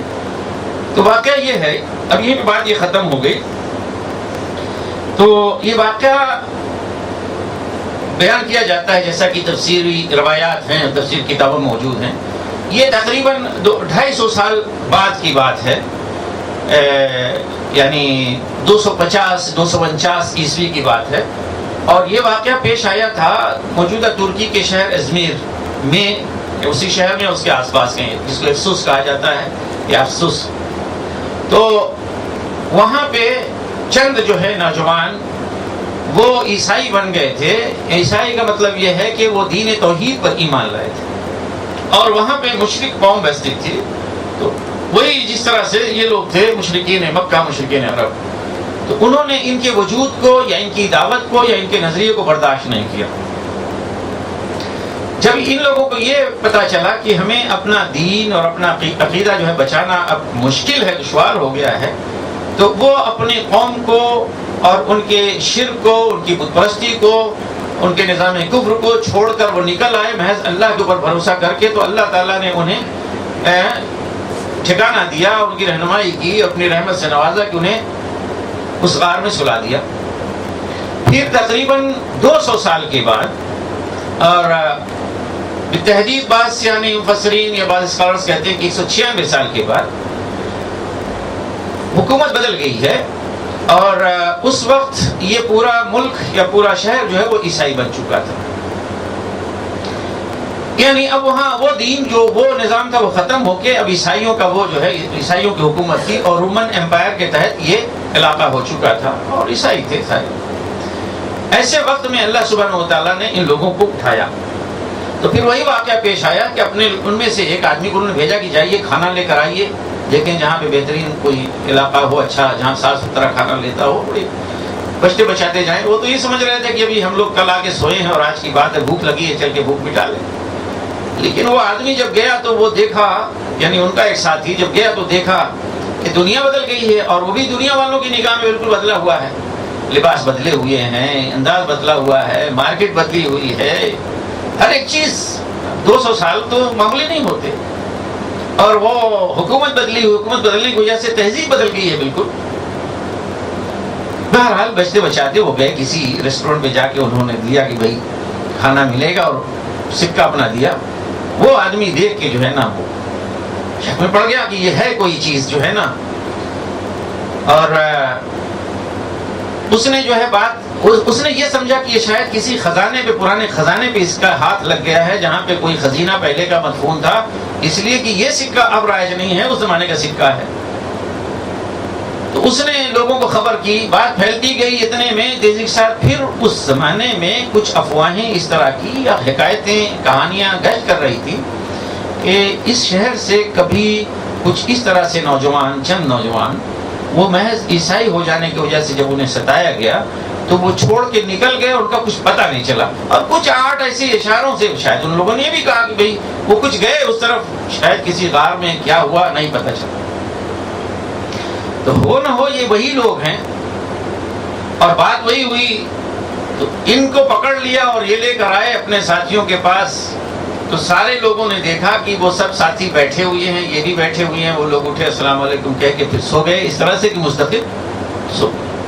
تو اسی واقعے کے بارے میں اللہ تعالیٰ نے فرمایا کہ یہ ہم نے اس لیے کیا ہے تاکہ لوگ جانیں کہ اللہ کا وعدہ برحق ہے اور قیامت آ کے رہے گی، اس سے آنے میں کوئی شبہ نہیں۔ اللہ تعالیٰ لوگوں کو زندہ کرے گا۔ یہ مرنے اور زندہ ہونے کا واقعہ تمہارے آنکھوں کے سامنے ہو چکا ہے۔ 200 سال کے بعد یہ لوگ جو ہے نا جاگے، تو یہ جب ہو سکتا ہے تو دوبارہ جو ہے وہ لوگوں کو، سارے لوگوں کو اکٹھا کرنا یعنی کون سا وہ مشکل کام ہے۔ تو اس زمانے میں جو پیر پرستی اور ولی پرستی، اور آپ جانتے ہیں کہ عیسائیت میں یعنی عیسائی اسی وقت سے یعنی تقریباً 200-250 سال کے بعد ہی شروع ہو چکی تھی مختلف جگہوں پہ ان کی عقیدت اور غلو عقیدت میں اپنے بزرگوں کے سلسلے میں۔ چنانچہ آج تک ان کے ہاں سینٹ کا معاملہ چلا جا رہا ہے، ہر کوئی سینٹ ہی بنا ہوا ہے۔ سینٹ کے معنی وہی ہوتا ہے جو ہمارے ہاں ولی ہوتے ہیں، اور یہاں تک انہوں نے سینٹ بنائے کہ اب بعض سینٹ جو ہے نا وہ سینٹ ویلنٹائن بھی ہیں اور سینٹ پاؤن بھی ہیں اور مختلف قسم کے سینٹ۔ اور اب یہ ہے کہ چرچ جو ہے نا وہ ولایت کا عہدہ عطا کرتا ہے یا خطاب یا لقب دیتا ہے۔ مثلا ابھی پچھلے دنوں مدر ٹریسا کو جو ہے نا چرچ نے ڈکلیئر کیا کہ انہیں بھی اب سینٹ ہوڈ جو ہے نا وہ دے دی گئی ہے۔ اس طرح سے ان کے ہاں تو یہ ولی پرستی جو ان کے ہاں رائج ہو گئی تھی، ولی پرستی کے زور میں کہ ابھی ہمیں نئے کئی ایک ولی اکٹھے ایک جگہ مل گئے ہیں، وہ مقصد اس پہ انہوں نے توجہ ہی نہیں دی کہ جس مقصد کے لیے اللہ تعالیٰ نے ان کو جگایا تھا، اور وہ یہ کہ آخرت کی فکر کریں۔ ان کے ہاں بعض فرقے اس طرح کے پیدا ہو چکے تھے، اور خاص طور سے یہودیوں کے بارے میں کہا جاتا ہے کہ ان کے پاس فرقے یہ تھے کہ جو آخرت کا کھلم کھلا انکار کرتے تھے، جو کچھ ہے دنیا ہی ہے، آخرت نہیں۔ اور جب آخرت کا عقیدہ ختم ہو جائے یا کمزور پڑ جائے تو اس کا مطلب یہ ہے کہ دنیا میں اس کے لیے عمل نہیں ہوگا۔ تو یہ ان کا قصہ ختم ہوا، اور اس کے بعد پھر اس وقت کے لحاظ سے رسول اللہ صلی اللہ علیہ وسلم کو کچھ یعنی احکام یا کچھ چیزیں بتلائی گئی ہیں اپنے معاشرے کو سنانے کے لیے۔ وہ آیات اگلے ہیں، اس کے بعد پھر دوسرا قصہ شروع ہوگا۔ وَاتْلُ مَا أُوحِيَ إِلَيْكَ مِن كِتَابِ رَبِّكَ لَا مُبَدِّلَ لِكَلِمَاتِهِ وَلَن تَجِدَ مِن دُونِهِ مُلْتَحَدًا وَاصْبِرْ نَفْسَكَ مَعَ الَّذِينَ يَدْعُونَ يدعون ربهم بالغداة والعشي يريدون وجهه ولا تعد عيناك عنهم تريد زينة الحياة الدنيا ولا تطع من أغفلنا قلبه عن ذكرنا واتبع هواه وكان أمره فرطا وقل الحق من ربكم فمن شاء فليؤمن ومن شاء فليكفر إنا أعتدنا للظالمين نارا أحاط بهم سرادقها وإن يستغيثوا يغاثوا بماء كالمهل يشوي الوجوه بئس الشراب وساءت مرتفقا إن الذين آمنوا وعملوا الصالحات إنا لا نضيع أجر من أحسن عملا أولئك لهم جنات عدن تجري من تحتهم الأنهار يحلون فيها من أساور من ذهب ويلبسون ثيابا خضرا من سندس واستبرق متكئين فيها على الأرائك نعم الثواب وحسنت مرتفقا واضرب لهم مثلا الرجلين جعلنا لأحدهما جنتين من أعناب وحففناهما بنخل وجعلنا بينهما زرعا كلتا الجنتين آتت أكلها ولم تظلم منه شيئا وفجرنا خلالهما نهرا وكان له ثمر فقال لصاحبه وهو يحاوره أنا أكثر منك مالا وأعز نفرا ودخل جنته وهو ظالم لنفسه قال ما أظن أن تبيد هذه أبدا وما أظن الساعة قائمة ولئن رددت إلى ربي لأجدن خيرا منها منقلبا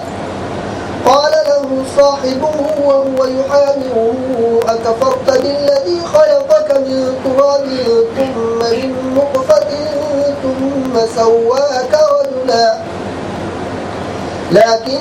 هو الله ربي ولا أشرك بربي أحدا ولولا إذ دخلت جنتك قلت ما شاء الله لا قوة إلا بالله إن ترني أنا أقل منك مالا وولدا فعسى ربي أن يؤتيني خيرا من جنتك ويرسل عليها حسبانا من السماء فتصبح صعيدا زلقا أو يصبح ماؤها غورا فلن تستطيع له طلبا وأحيط بثمره فأصبح يقلب كفيه على ما أنفق فيها وهي خاوية على عروشها ويقول يا ليتني لم أشرك بربي أحدا ولم تكن له فئة ينصرونه من دون الله وما كان منتصرا هنالك الولاية لله الحق هو خير ثوابا وخير عقبا واضرب لهم مثل الحياة الدنيا كماء أنزلناه من السماء فاختلط به نبات الأرض فأصبح هشيما تدنوه الرياح وكان الله على كل شيء مقتدرا المال والبنون زينة الحياة الدنيا والباقيات الصالحات خير عند ربك ثوابا وخير أملا ويوم نسير الجبال وترى الأرض بارزة وحشرناهم فلم نغادر منهم أحدا وعرضوا على ربك صفا لقد جئتمونا كما خلقناكم أول مرة بل زعمتم أن لن نجعل لكم موعدا ووضع الكتاب فترى المجرمين مشفقين مما فيه ويقولون يا ويلتنا ما لهذا الكتاب ويقولون يا ويلتنا ما لهذا الكتاب لا يغادر صغيرة ولا كبيرة إلا أحصاها ووجدوا ما عملوا حاضرا ولا يظلم ربك أحدا. وإذ قلنا للملائكة اسجدوا لآدم فسجدوا إلا إبليس كان من الجن ففسق عن أمر ربه أفتتخذونه وذريته أولياء من دوني وهم لكم عدو بئس للظالمين بدلا. ما أشهدتهم خلق السماوات والأرض ولا خلق أنفسهم وما كنت متخذ المضلين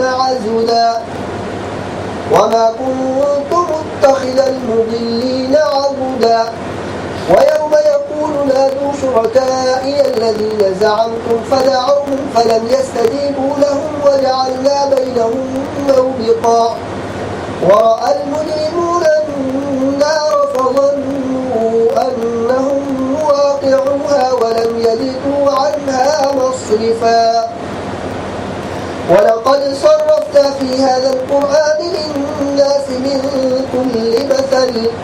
وكان الإنسان أكثر شيء جدلا. وما منع الناس أن يؤمنوا إذ جاءهم الهدى ويستغفروا ربهم إلا أن تأتيهم سنة الأولين أو يأتيهم العذاب قبلا.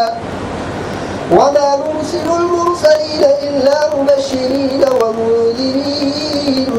ويجادل الذين كفروا بالباطل ليدحضوا به الحق واتخذوا آياتي وما أنذروا هزوا. ومن أظلم ممن ذكر بآيات ربه فأعرض عنها ونسي ما قدمت يداه إنا جعلنا على قلوبهم أكنة أن يفقهوا وفي آذانهم وقرا وإن تدعوهم إلى الهدى فلن يهتدوا إذا أبدا وربك الغفور الرحمن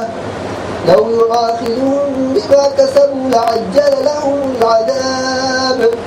بل لهم موعد لن يجدوا من دونه موئلا. وتلك القرى أهلكناهم لما ظلموا وجعلنا لمهلكهم موعدا. اے نبی صلی اللہ علیہ وسلم، تمہارے رب کی کتاب میں سے جو کچھ تم پر وحی کیا گیا ہے اسے جو کا تو سنا دو، کوئی اس کے فرمودات کو بدل دینے کا مجاز نہیں ہے، اور اگر تم کسی کی خاطر اس میں رد و بدل کرو گے تو اس سے بچ کر بھاگنے کے لیے کوئی جائے پناہ نہ پاؤ گے، اور اپنے دل کو ان لوگوں کی معیت پر مطمئن کرو جو اپنے رب کی رضا کی طلبگار بن کر صبح و شام اسے پکارتے ہیں، اور ان سے ہرگز نگاہ نہ پھیرو۔ کیا تم دنیا کی زینت پسند کرتے ہو؟ کسی ایسے شخص کی اطاعت نہ کرو جس کے دل کو ہم نے اپنی یاد سے غافل کر دیا ہے، اور جس نے اپنی خواہش نفس کی پیروی اختیار کر لی ہے، اور جس کا طریقہ کار افراد و تفریق پر مبنی ہے۔ صاف کہہ دو کہ یہ حق ہے تمہارے رب کی طرف سے، اب جس کا جی چاہے مان لے اور جس کا جی چاہے انکار کر دے۔ ہم نے انکار کرنے والے ظالموں کے لیے ایک آگ تیار کر رکھی ہے جس کی لپٹیں انہیں گھیرے میں لے چکی ہیں۔ وہاں اگر وہ پانی مانگیں گے تو ایسے پانی سے ان کی تواضع کی جائے گی جو تیل کی تلچھٹ جیسا ہوگا، اور ان کا منہ ڈھونڈ ڈالے گا۔ بدترین پینے کی چیز اور بہت بری آرام گاہ رہے وہ لوگ جو مان لیں اور نیک عمل کریں تو یقیناً ہم نیکوکار لوگوں کا اجر ضائع نہیں کیا کرتے۔ اور ان کے لیے سدا بہار جنتیں ہیں جن کے نیچے نہریں بہ رہی ہوں گی، وہاں وہ سونے کے کنگنوں سے آراستہ کیے جائیں گے، باریک ریشم و اطلس و دیبا کے سبز کپڑے پہنیں گے، اور اونچی مسجدوں پر تکیے لگا کر بیٹھیں گے، بہترین اجر و اعلیٰ درجے کی قیام گاہ۔ اے محمد صلی اللہ علیہ وسلم، ان کے سامنے ایک مثال پیش کرو۔ دو شخص تھے، ان میں سے ایک کو ہم نے انگور کے 2 باغ دیے، ان کے گرد کھجور کے درختوں کی باڑ لگائی اور ان کے درمیان کاشت کی زمین رکھی۔ دونوں باغ خوب پلے پھولے اور باراور ہونے میں انہیں ذرا سی کسر بھی نہ چھوڑی۔ ان باغوں کے اندر ہم نے ایک نہر جاری کر دی اور اسے خوب نفع حاصل ہوا۔ یہ کچھ پا کر ایک دن وہ اپنے ہمسائے سے بات کرتے ہوئے بولا، میں تجھ سے زیادہ مالدار ہوں اور تجھ سے زیادہ طاقتور نفری رکھتا ہوں۔ پھر وہ اپنی جنت میں داخل ہوا اور اپنے نفس کے حق میں ظالم بن کر کہنے لگا میں نہیں سمجھتا کہ یہ دولت کبھی فنا ہو جائے گی اور مجھے توقع نہیں کہ قیامت کی گھڑی کبھی آئے گی، تاہم اگر کبھی مجھے اپنے رب کے حضور پلٹایا بھی گیا تو ضرور اس سے بھی زیادہ شاندار جگہ پاؤں گا۔ اس کے ہمسائے نے گفتگو کرتے ہوئے اس سے کہا کیا تو کفر کرتا ہے اس ذات سے جس نے تجھے مٹی سے پیدا کیا اور پھر نطفے سے پیدا کیا اور تجھے ایک پورا آدمی بنا کر کھڑا کیا، رہا میں تو میرا رب ہی تو وہی اللہ ہے اور میں اس کے ساتھ کسی کو شریک نہیں کرتا۔ اور جب تو اپنی جنت میں داخل ہو رہا تھا تو اس وقت تیری زبان سے یہ کیوں نہ نکلا کہ ماشاء اللہ لا قوت الا باللہ؟ اگر تو مجھے مال و اولاد میں اپنے سے کمتر پا رہا ہے تو بعید نہیں کہ میرا رب مجھے تیری جنت سے بہتر عطا فرما دے اور تیری جنت پر آسمان سے کوئی آفت بھیج دے جس سے وہ صاف میدان بن کر رہ جائے، یا اس کا پانی زمین میں اتر جائے، یا پھر تو اسے کسی طرح نہ نکال سکے۔ آخرکار ہوا یہ کہ اس کا سارا ثمرہ مارا گیا اور اپنے انگوروں کے باغ کی ٹٹلوں پر الٹا پڑا دے کر اپنی لگائی ہوئی لاگت پر آنکھ ملتا رہ گیا۔ وہ کہنے لگا کہ کاش میں نے اپنے رب کے ساتھ کسی کو شریک نہ ٹھہرایا ہوتا، نہ ہوا اللہ کو چھوڑ کے اس کے پاس کوئی جتا کہ اس کی مدد کرتا نہ کر سکا، اور نہیں آپ اس آفت کا مقابلہ۔ اس وقت معلوم ہوا کہ کارسازی کا اختیار خدائے برحقی کے لیے ہے، انعام وہی بہتر ہے جو وہ بخشے اور انعام وہی بخیر ہے جو وہ دکھائے۔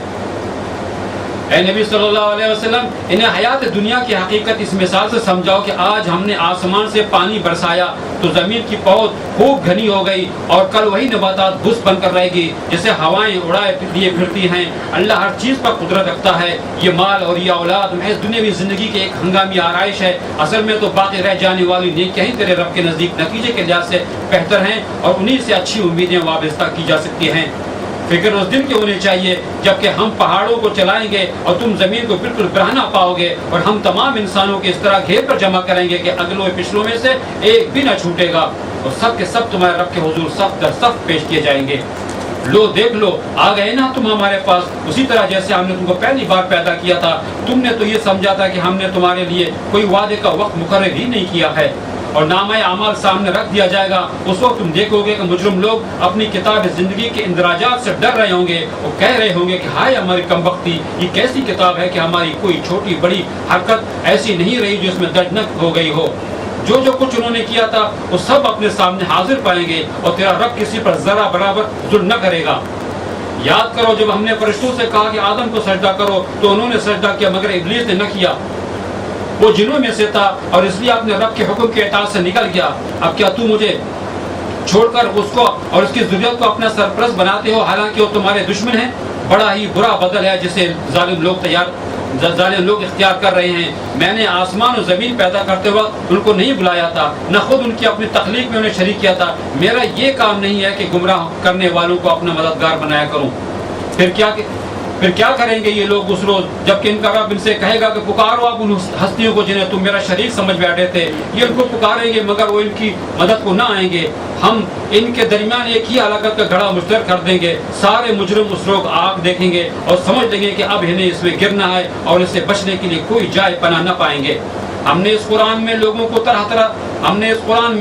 طرح طرح سے سمجھایا مگر انسان بڑا ہی جھگڑالو واقع ہوا ہے۔ ان کے سامنے جب ہدایت آئی تو اسے ماننے اپنے رب کے حضور معافی چاہنے سے آخر ان کو کس چیز نے روک دیا ہے؟ اس کے سوا کچھ نہیں کہ منتظر ہیں کہ ان کے ساتھ بھی وہی کچھ ہو جو پچھلی قوموں کے ساتھ ہو چکا ہے، یا یہ کہ وہ عذاب کو سامنے آتے دیکھ لیں۔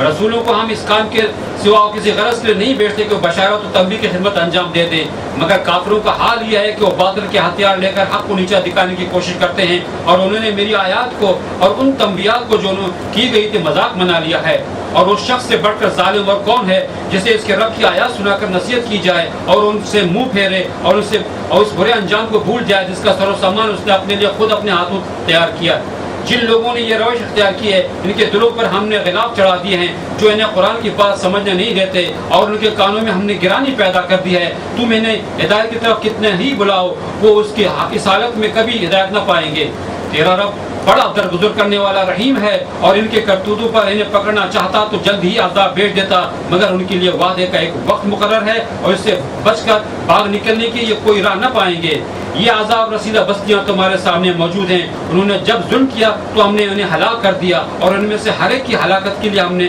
وقت مقرر کر رکھا تھا۔ تو رسول اللہ صلی اللہ علیہ وسلم سے خطاب کر کے اللہ تعالیٰ نے فرمایا کہ جو کتاب آپ کے رب کی طرف سے آپ کو وحی کی جا رہی ہے، یا کتاب میں سے جو حصہ آپ کی طرف وحی کیا جا رہا ہے اسے آپ ٹھیک ٹھیک بلا کم اوقات پڑھ کے اسے سنا دیں، اور یہ جان لیجئے کہ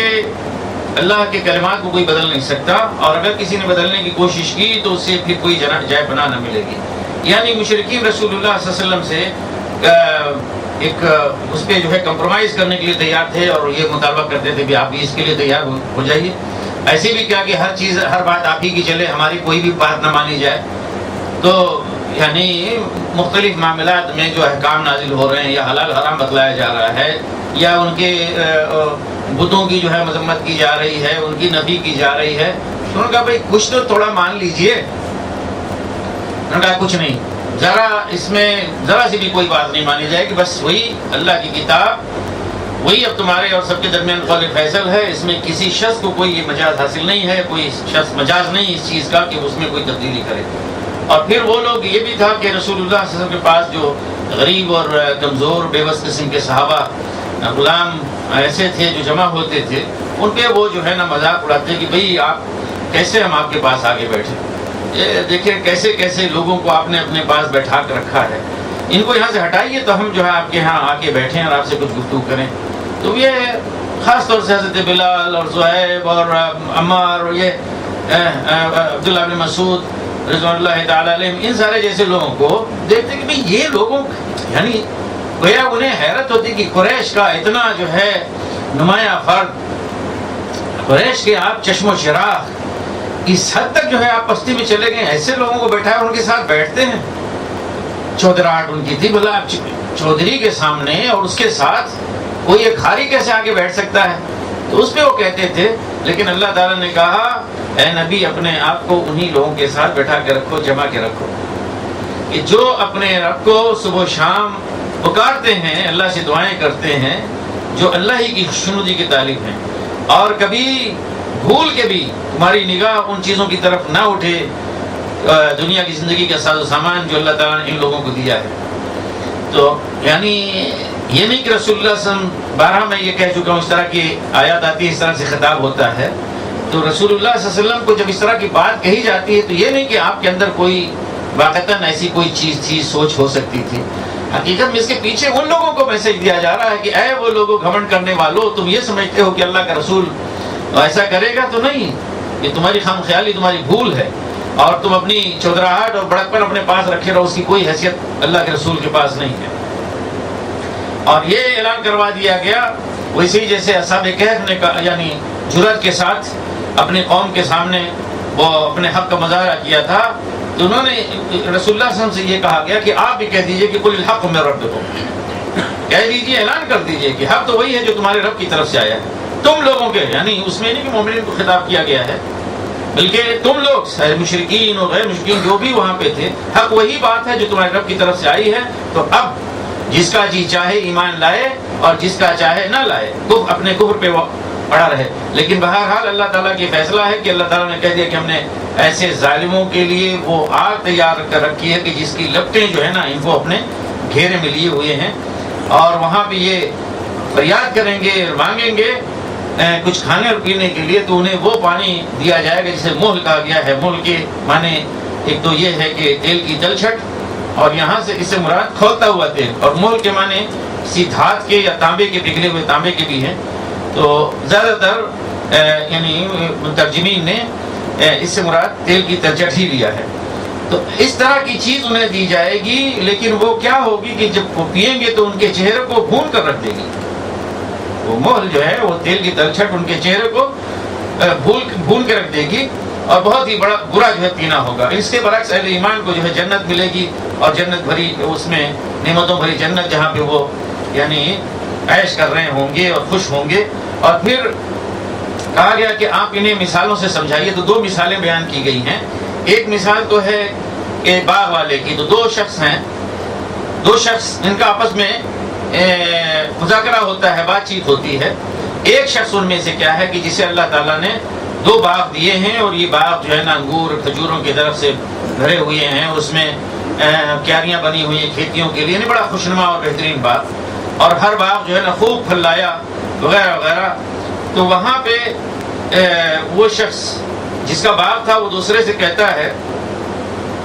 غرور اور گھمنڈ کا مظاہرہ کرتے ہوئے کہ انا اکثر منک مالا واعز نفرا،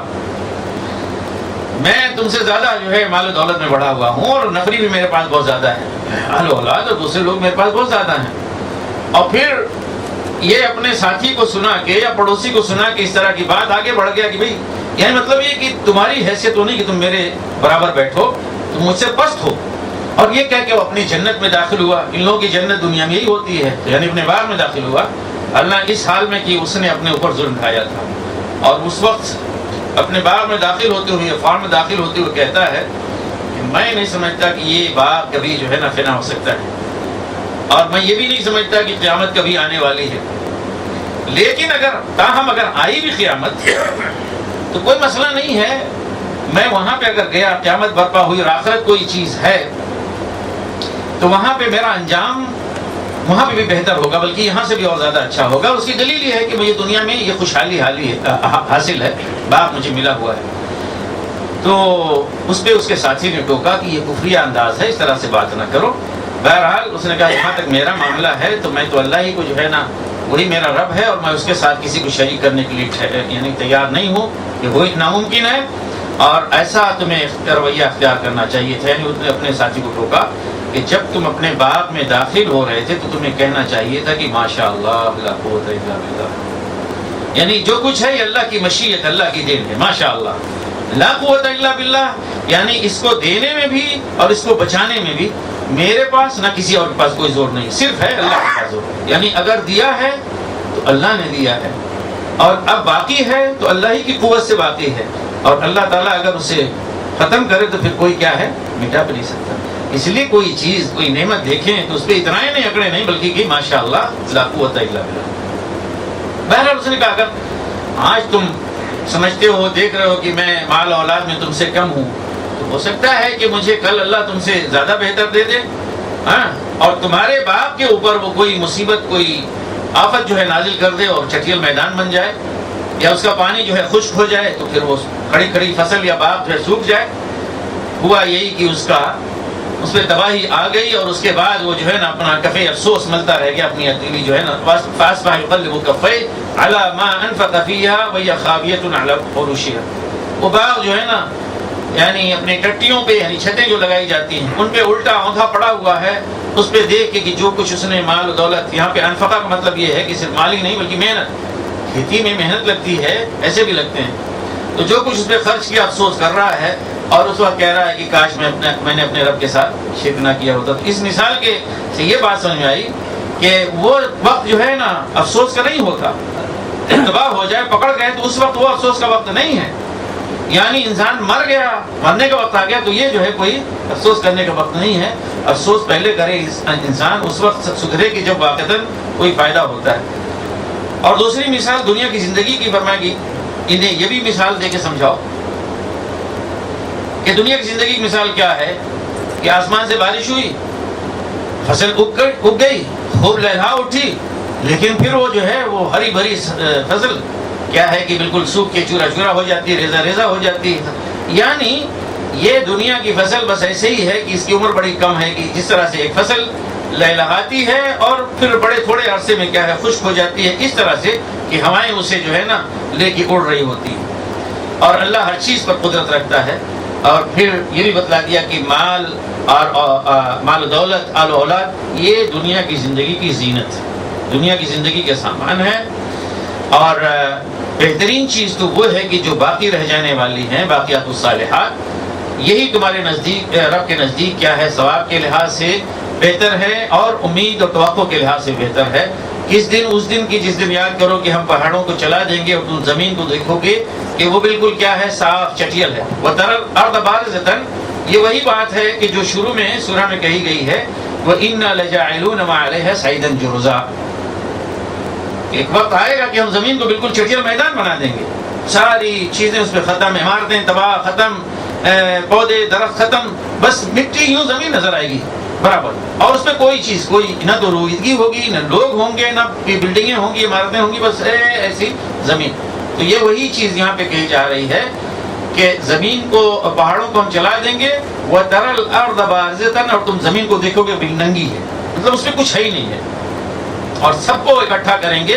کسی کو چھوڑیں گے نہیں، سب کو اکٹھا کریں گے۔ حضرت آدم علیہ السلام سے لے کر آخری انسان تک، اگر ایک بچہ اپنی ماں کے پیٹ سے نکلا بھی، ایک سانس لیے، اس کو بھی، سب کو جو ہے نا اکٹھا کریں گے، اور یہ سب کے سب صف در صف اللہ کے سامنے پیش کیے جائیں گے، اور کہا جائے گا کہ لقد جئتمونا کما خلقناکم اولا، ہو گئے نا حاضر تم لوگ اسی طرح سے جس طرح سے ہم نے تمہیں پہلی بار پیدا کیا تھا، تو تم سب کے سب آج ہمارے سامنے آ گئے ہو، یعنی بے دست و پا،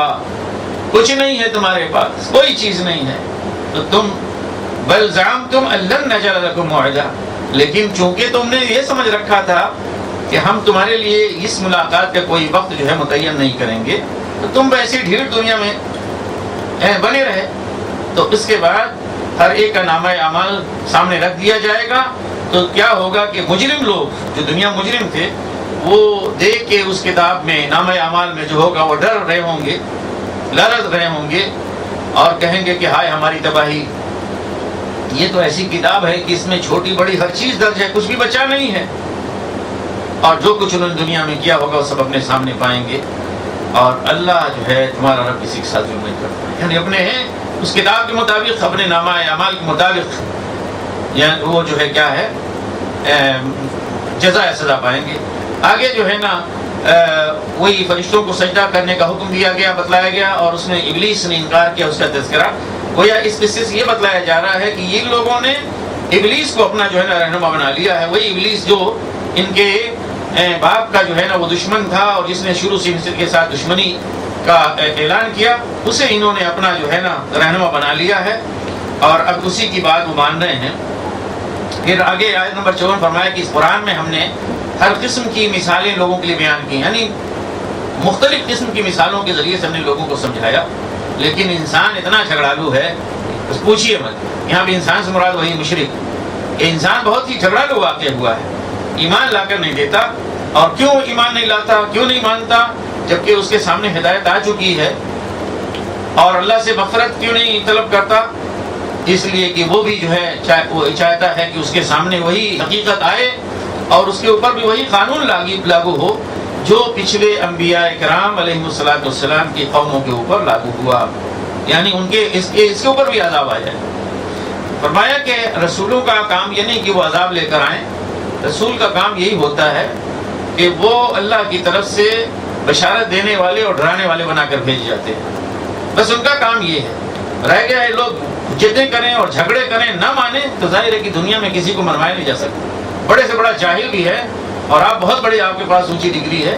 آپ اسے جا کے منانا چاہیں تو اس بنیاد پر نہیں منا سکتے کہ آپ تو بھائی پی ایچ ڈی کیے ہوئے ہیں اور وہ کبھی اسکول میں بھی نہیں گیا، اس لیے اس سے آپ کی بات مان لینی چاہیے۔ نہیں، دنیا میں ہر آدمی فلاسفر ہے، کوئی کسی ارسطو افلاطون و سقراط سے کم نہیں ہے،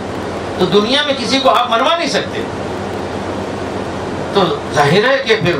جب منوا نہیں سکتے تو ایسے لوگوں کو کیا ہے کہ اسی دن سمجھ میں آئے گی بات، جب انہیں بات کرنے کا موقع نہیں ہوگا، بس صرف یہ ہے کہ سیدھے سیدھے ان کے سر پہ جو ہے نا جوتے پڑیں گے، تب سمجھ میں آئے گی بات۔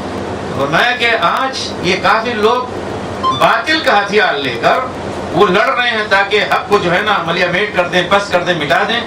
اور اللہ کی آیات کا انہوں نے مذاق اڑایا، اور وہ تنبیہات جو انہیں سنائی گئی اس لیے کہ اس سے ڈریں، ان کا بھی وہ مذاق اڑانے لگے۔ فرمایا کہ انتہائی ظالم لوگ ہیں، انہیں ان کی رب کی آیات کے ذریعے سے انہیں نصیحت کی جا رہی ہے، یاد دہانی کرائی جا رہی ہے، بجائے اس سے کہ اس سے سیکھیں، سبق لیں، اس سے اعراض کرتے ہیں اور لڑتے جھگڑتے مذاق اڑاتے ہیں، اور جو کرتوت انہوں نے کالے کرتوت کیے ہیں اس کو بھول رکھا ہے، بھول جاتے ہیں۔ تو فرمایا کہ اس طرح کے لوگ قرآن سے ہدایت نہیں پاتے، ان کے دلوں پر اللہ تعالیٰ نے پردے بٹھا دیے ہیں اور کانوں میں جو ہے نا گرانی پیدا کر دی ہے، اور اب یہ ہے کہ انہیں ہدایت کی طرف اے نبی صلی اللہ علیہ وسلم تم پکارو بلاؤ تو بھی یہ جو ہے نا ہدایت کا راستہ اختیار کرنے والے نہیں کبھی بھی، یہ ان کے بڑے بڑے مجرم، اور یہ جو عذاب کا مطالبہ کر رہے ہیں کہ بھئی ہم نے تو مانا نہیں، اس کے بعد کہاں ہے وہ عذاب، اس طرح کی باتیں کرتے ہیں۔ تو فرمایا کہ تمہارا رب بڑا بخشنے والا ہے اور بڑی رحمت والا ہے، اس نے ان کو موقع جو دیا ہے وہ اس لیے موقع دیا ہے کہ وہ استغفار کریں تو اللہ ان کی مغفرت کرے، وہ اللہ کی رحمت کے طالب ہوں، اللہ تعالیٰ اپنی رحمت سے انہیں نوازے،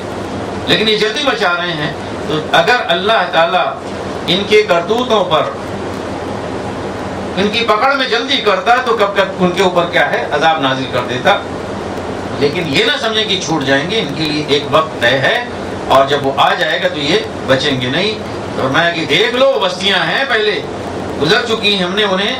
ہلاک کیا کب؟ جب انہوں نے ظلم کیا، اپنے اوپر ظلم کیا، اللہ کے نبیوں کی بات نہیں مانی، کفر پہ اڑے رہے، تو دیکھو کہ ہم نے ان کے ساتھ کیا کیا، انہیں تباہ کر دیا۔ ان کے لیے بھی ان کی ہلاکت اور تباہی کے لیے ہم نے ایک وقت جو ہے متعین کر دیا تھا۔ أعوذ بالله من الشيطان الرجيم وإذ قال موسى لفتاه لا أبرح حتى أبلغ مجمع البحرين أو أمضي حقبا ولما بلغا مجمع بينهما نسيا حوتهما فاتخذ سبيله في البحر سربا فلما جاوزا قال لفتاه آتنا غداءنا لقد لقينا من سفرنا هذا نصبا قال أرأيت إذ أوينا إلى الصخرة فإني نسيت الحوت وما أنسانيه إلا الشيطان أن أذكره واتخذ سبيله في البحر عجبا قال ذلك ما كنا نبغي فارتد على آثارهما قصصا فوجد عبدا من عبادنا آتيناه رحمة من عندنا وعلمناه من لدنا علما قال له موسى هل أتبعك على أن تعلمني مما علمت رشدا قال إنك لن تستطيع معي صبرا وكيف تصبر على ما لم تحط به خبرا قال ستجدني إن شاء الله صابرا ولا أعصي لك أمرا قال فإن اتبعتني فلا تسألني عن شيء حتى أحدث لك منه ذكرا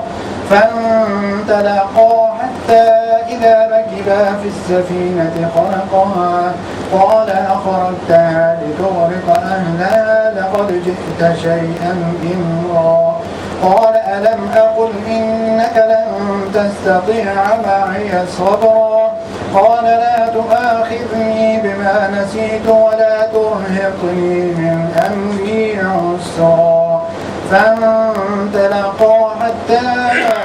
إذا لقيا غلاما فقتله قال قتلت نفسا زكية بغير نفس لقد جئت شيئا نكرا قال ألم أقل لك إنك لن تستطيع معي صبرا قال إن سألتك عن شيء بعدها فلا تصاحبني قد بلغت من لدني عذرا فانطلقا حتى إذا أتيا أهل قرية استطعما أهلها فأبوا أن يضيفوهما فوجدا فيها جدارا يريد أن ينقض فأقامه قال لو شئت لاتخذت عليه أجرا قال هذا فراق بيني وبينك سأنبئك بتأويل ما لم تستطع عليه صبرا أما السفينة فكانت لمساكين يعملون في البحر فأردت أن أعيبها وكان وراءهم ملك يأخذ كل سفينة غصبا وأما الغلام فكان أبواه مؤمنين فخشينا أن يرهقهما طغيانا وكفرا فأردنا أن يبدلهما ربهما خيرا منه زكاة وأقرب رحما وأما الجدار فكان لغلامين يتيمين في المدينة وكان تحته كنز لهما وكان أبوهما صالحا فأراد ربك أن يبلغا أشدهما ويستخرجا كنزهما رحمة من ربك وما فعلته عن أمري ذلك تأويل ما لم تستطع عليه صبرا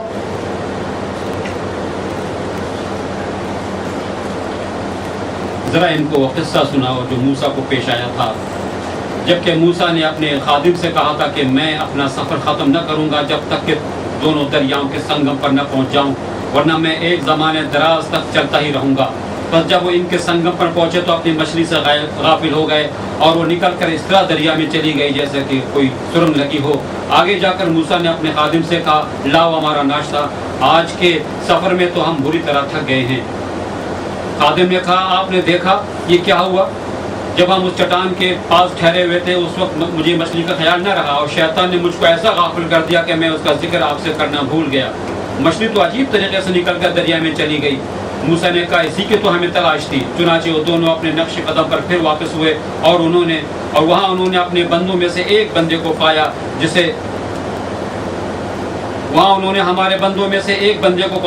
ہم نے اپنی رحمت سے نوازا تھا اور اپنی طرف سے خاص علم عطا کیا تھا۔ موسیٰ نے اسے کہا، کیا میں آپ کے ساتھ رہ سکتا ہوں تاکہ آپ مجھے بھی اس دانش کی تعلیم دے جو آپ کو سکھائی گئی ہے؟ اس نے جواب دیا، آپ میرے ساتھ صبر نہیں کر سکتے، اور جس چیز کی آپ کو خبر نہ ہو آخر آپ اس پر صبر کیسے کر سکتے ہیں؟ موسیٰ نے کہا، انشاءاللہ آپ مجھے صابر پائیں گے اور میں کسی معاملے میں آپ کی نافرمانی نہ کروں گا۔ اس نے کہا، اچھا اگر آپ میرے ساتھ چلتے ہیں تو مجھ سے کوئی بات نہ پوچھیں جب تک کہ میں خود اس کا آپ سے ذکر نہ کروں۔ اب وہ دونوں روانہ ہوئے، یہاں تک کہ جب وہ کشتی میں سوار ہو گئے تو شخص نے کشتی میں شگاف ڈال دیا۔ موسیٰ نے کہا، آپ نے اس میں شگاف ڈال دیا تاکہ سب کشتی والوں کو ڈبو دیں؟ یہ تو آپ نے ایک سخت حرکت کر ڈالی۔ اس نے کہا، میں نے تم سے کہا نہ تھا کہ تم میرے ساتھ صبر نہیں کر سکتے؟ موسیٰ نے کہا، بھول چوک پر مجھے نہ پکڑیے، میرے معاملے میں آپ ذرا سختی سے کام نہ لیں۔ پھر وہ دونوں چلے یہاں تک کہ ان کو ایک لڑکا ملا اور اس شخص نے اسے قتل کر دیا۔ موسیٰ نے کہا، آپ نے ایک بے گناہ کی جان لے لی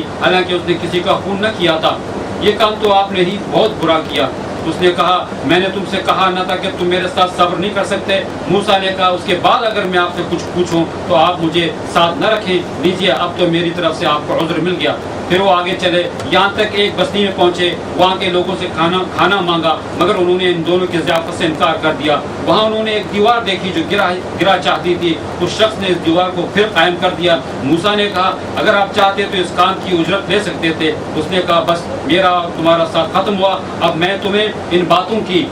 حقیقت بتاتا ہوں جن پر تم صبر نہ کر سکے۔ اس کشتی کا معاملہ یہ ہے کہ وہ چند غریب آدمیوں کی تھی جو دریا میں محنت مزدوری کرتے تھے۔ میں نے چاہا کہ اسے عیبدار کر دوں کیونکہ آگے ایک ایسے بادشاہ کا علاقہ تھا جو ہر کشتی کو زبردستی چھین لیتا تھا۔ رہا وہ لڑکا تو اس کے والدین مومن تھے، ہمیں اندیشہ ہوا کہ یہ لڑکا اپنی سرکشی اور کفر سے ان کو تنگ کرے گا، اس لیے ہم نے چاہا کہ ان کا رب اس کے بدلے ان کو ایک ایسی اولاد دے جو اخلاق میں بھی اس سے بہتر ہو اور جس سے صلح رحمی بھی زیادہ متوقع ہو۔ اور اس دیوار کا معاملہ یہ ہے کہ یہ دو یتیم لڑکوں کی ہے جو اس شہر میں رہتے ہیں۔ اس دیوار کے نیچے ان بچوں کے لیے خزانہ مدفون ہے اور ان کا باپ ایک نیک آدمی تھا، اس لیے تمہارے رب نے چاہا کہ یہ دونوں بچے بالغ ہوں اور اپنا خزانہ نکال لیں۔ یہ تمہارے رب کی رحمت کی بنا پر کیا گیا، میں نے کچھ اپنے اختیار سے نہیں کر دیا۔ یہ ہے حقیقت ان باتوں کی جن پر تم صبر نہ کر سکے۔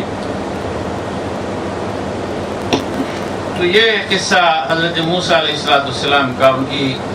نبوت کی زندگی میں ایک موقع پر پیش آیا، ابتدائی دور تھا جب ان کی تربیت کے لیے یعنی اللہ سبحانہ وتعالیٰ نے انہیں بھیجا، ایک بندے سے ملاقات کی۔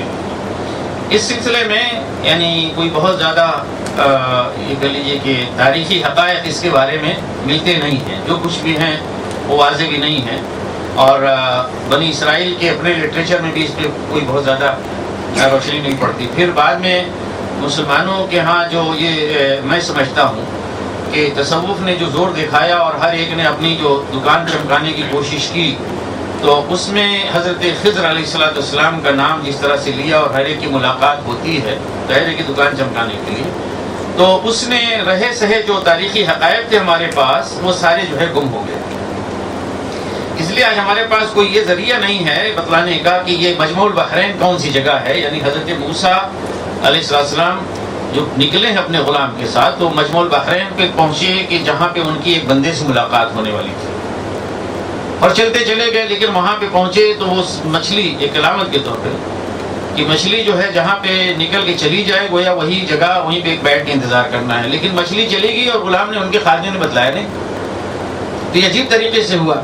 تو یہ مجمع البحرین کون سا ہے، یعنی دو دریا آ کے ایک جگہ جمع ہوتے ہیں، ملتے ہیں، یہ کون سی جگہ ہے؟ یہ کسی سے لٹریچر سے ملتا نہیں ہے، لیکن دو دریا جہاں پہ ملتے ہیں اس کے لیے علماء بیان کرتے ہیں جو چیز معلوم ہے، اور جن علاقوں میں حضرت موسیٰ علیہ السلام رہے ہیں ان میں سے صرف وہ سوڈان میں وہ جگہ ہے خرطوم کے پاس جہاں کے دریائے نیل کے دو نیل جو ہے نا آ کے ملتے ہیں، دو آبا ہے، واللہ علم بالصواب کا اس کو بھی کوئی یعنی حتمی طور پہ کہا نہیں جا سکتا۔ بہرحال یہ کیوں واقعہ پیش آیا اس کے بارے میں مشرکین نے پوچھا تھا، تو یہ واقعہ بیان کیا گیا ان کو کیوں واقعہ پیش آیا، اس کے اندر بھی حکمت ہے۔ حضرت موسیٰ علیہ السلام کی تربیت دینی اور انسی اس قصے کے ذریعے سے لوگوں کو یہ بتلانا کہ چیزیں وہی نہیں ہیں کہ جو تم کو نظر آتی ہیں، اور چیزوں کا حسن و قبح، ایک چیز اچھی ہے یا بری ہے تم دیکھتے ہو، لیکن ہو سکتا ہے اللہ تعالیٰ جو ہے کسی اچھی چیز کو بتلا دے، وہ دیکھتا ہے، وہ جانتا ہے کہ وہ چیز بری ہے، بری چیز جو ہے کیا ہے، اچھی ہے۔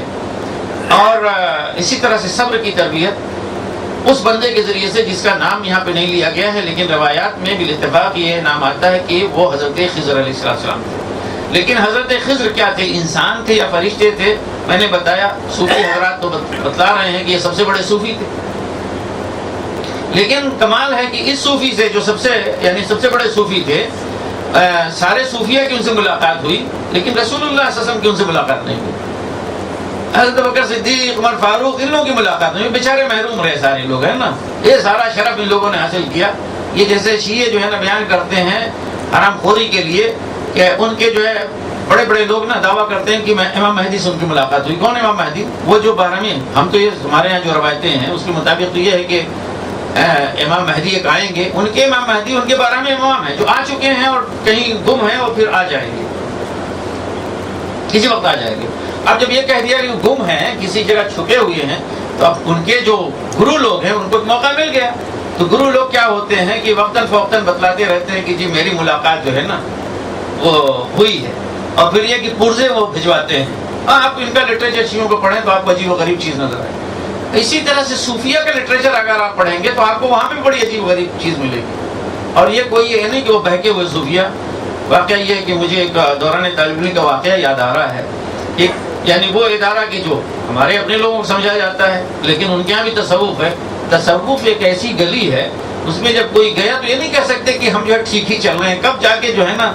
اس کے ہاتھ چڑھ جائیں نہیں معلوم۔ تو مجھے یاد آیا میری عمر کا وہ بھی طالب علم تھا، آج میں بھی یعنی اجڑ ہو گیا، وہ بھی جو 50 سال کا ہو گیا ہے، ہو گیا ہوگا۔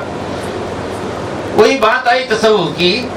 ہم دوسرے ادارے میں پڑھ رہے تھے، وہ دوسرے ادارے میں تھوڑا چشمک، تو وہ کہنے لگا کہ آپ لوگ کیا جانے تصوف، موسیٰ جب چاروں شانے چت ہو گئے تو آپ لوگ کیا سمجھیں گے؟ یہ اس کے الفاظ ہیں، مجھے آج تک یاد ہے۔ موسیٰ نہیں ٹھہر سکے، چاروں شانے چت ہو گئے، صوفیوں کا کمال ہے، نبی نہیں ٹھہر سکتا اس کے سامنے۔ واقعہ یہ ہے کہ یہی تصور پایا جاتا ہے کہ یعنی خضر اور ان کی ایک الگ چیز ہے، دنیا آباد ہے۔ تو خضر کون تھے یہ ان لوگوں کا گھڑا ہوا وہ معاملہ ہے، لیکن اگر آپ ساری جو واقعات یہاں پہ بیان کیے گئے آپ دیکھیں کہ ایک ان سے ایسے کام سرزد ہوئے ہیں جن میں سے دو تو وہ ہیں کہ جو کسی بھی شریعت میں ان کی اجازت نہیں۔ آپ کسی دوسرے کی چیز کو کیسے جو ہے نا وہ خراب کر سکتے ہیں؟ بھلے صاحب کو آپ یہاں پہ ہیں کہیں کہ نہیں مجھے معلوم، بھائی تم کو ہو کون معلوم، اگر ہو بھی کہ کوئی چیز آگے چل کے نقصان ہو جائے گا اس لیے اس کو بگاڑ دینا چاہیے، تو بھی اس بنیاد پہ اپنے علم کی بنیاد پہ، غیب دانی کی بنیاد پہ کسی کو کیا ہے، کسی شریعت میں یہ اس کی اجازت نہیں دی کہ اس کو خراب کرے۔ اسی طرح سے کوئی کسی بچے کو جو ہے نا ہلاک کرے، قتل کر دے، یہ بھی جو ہے نا خلاف شریعت ہے، کبھی بھی نہیں۔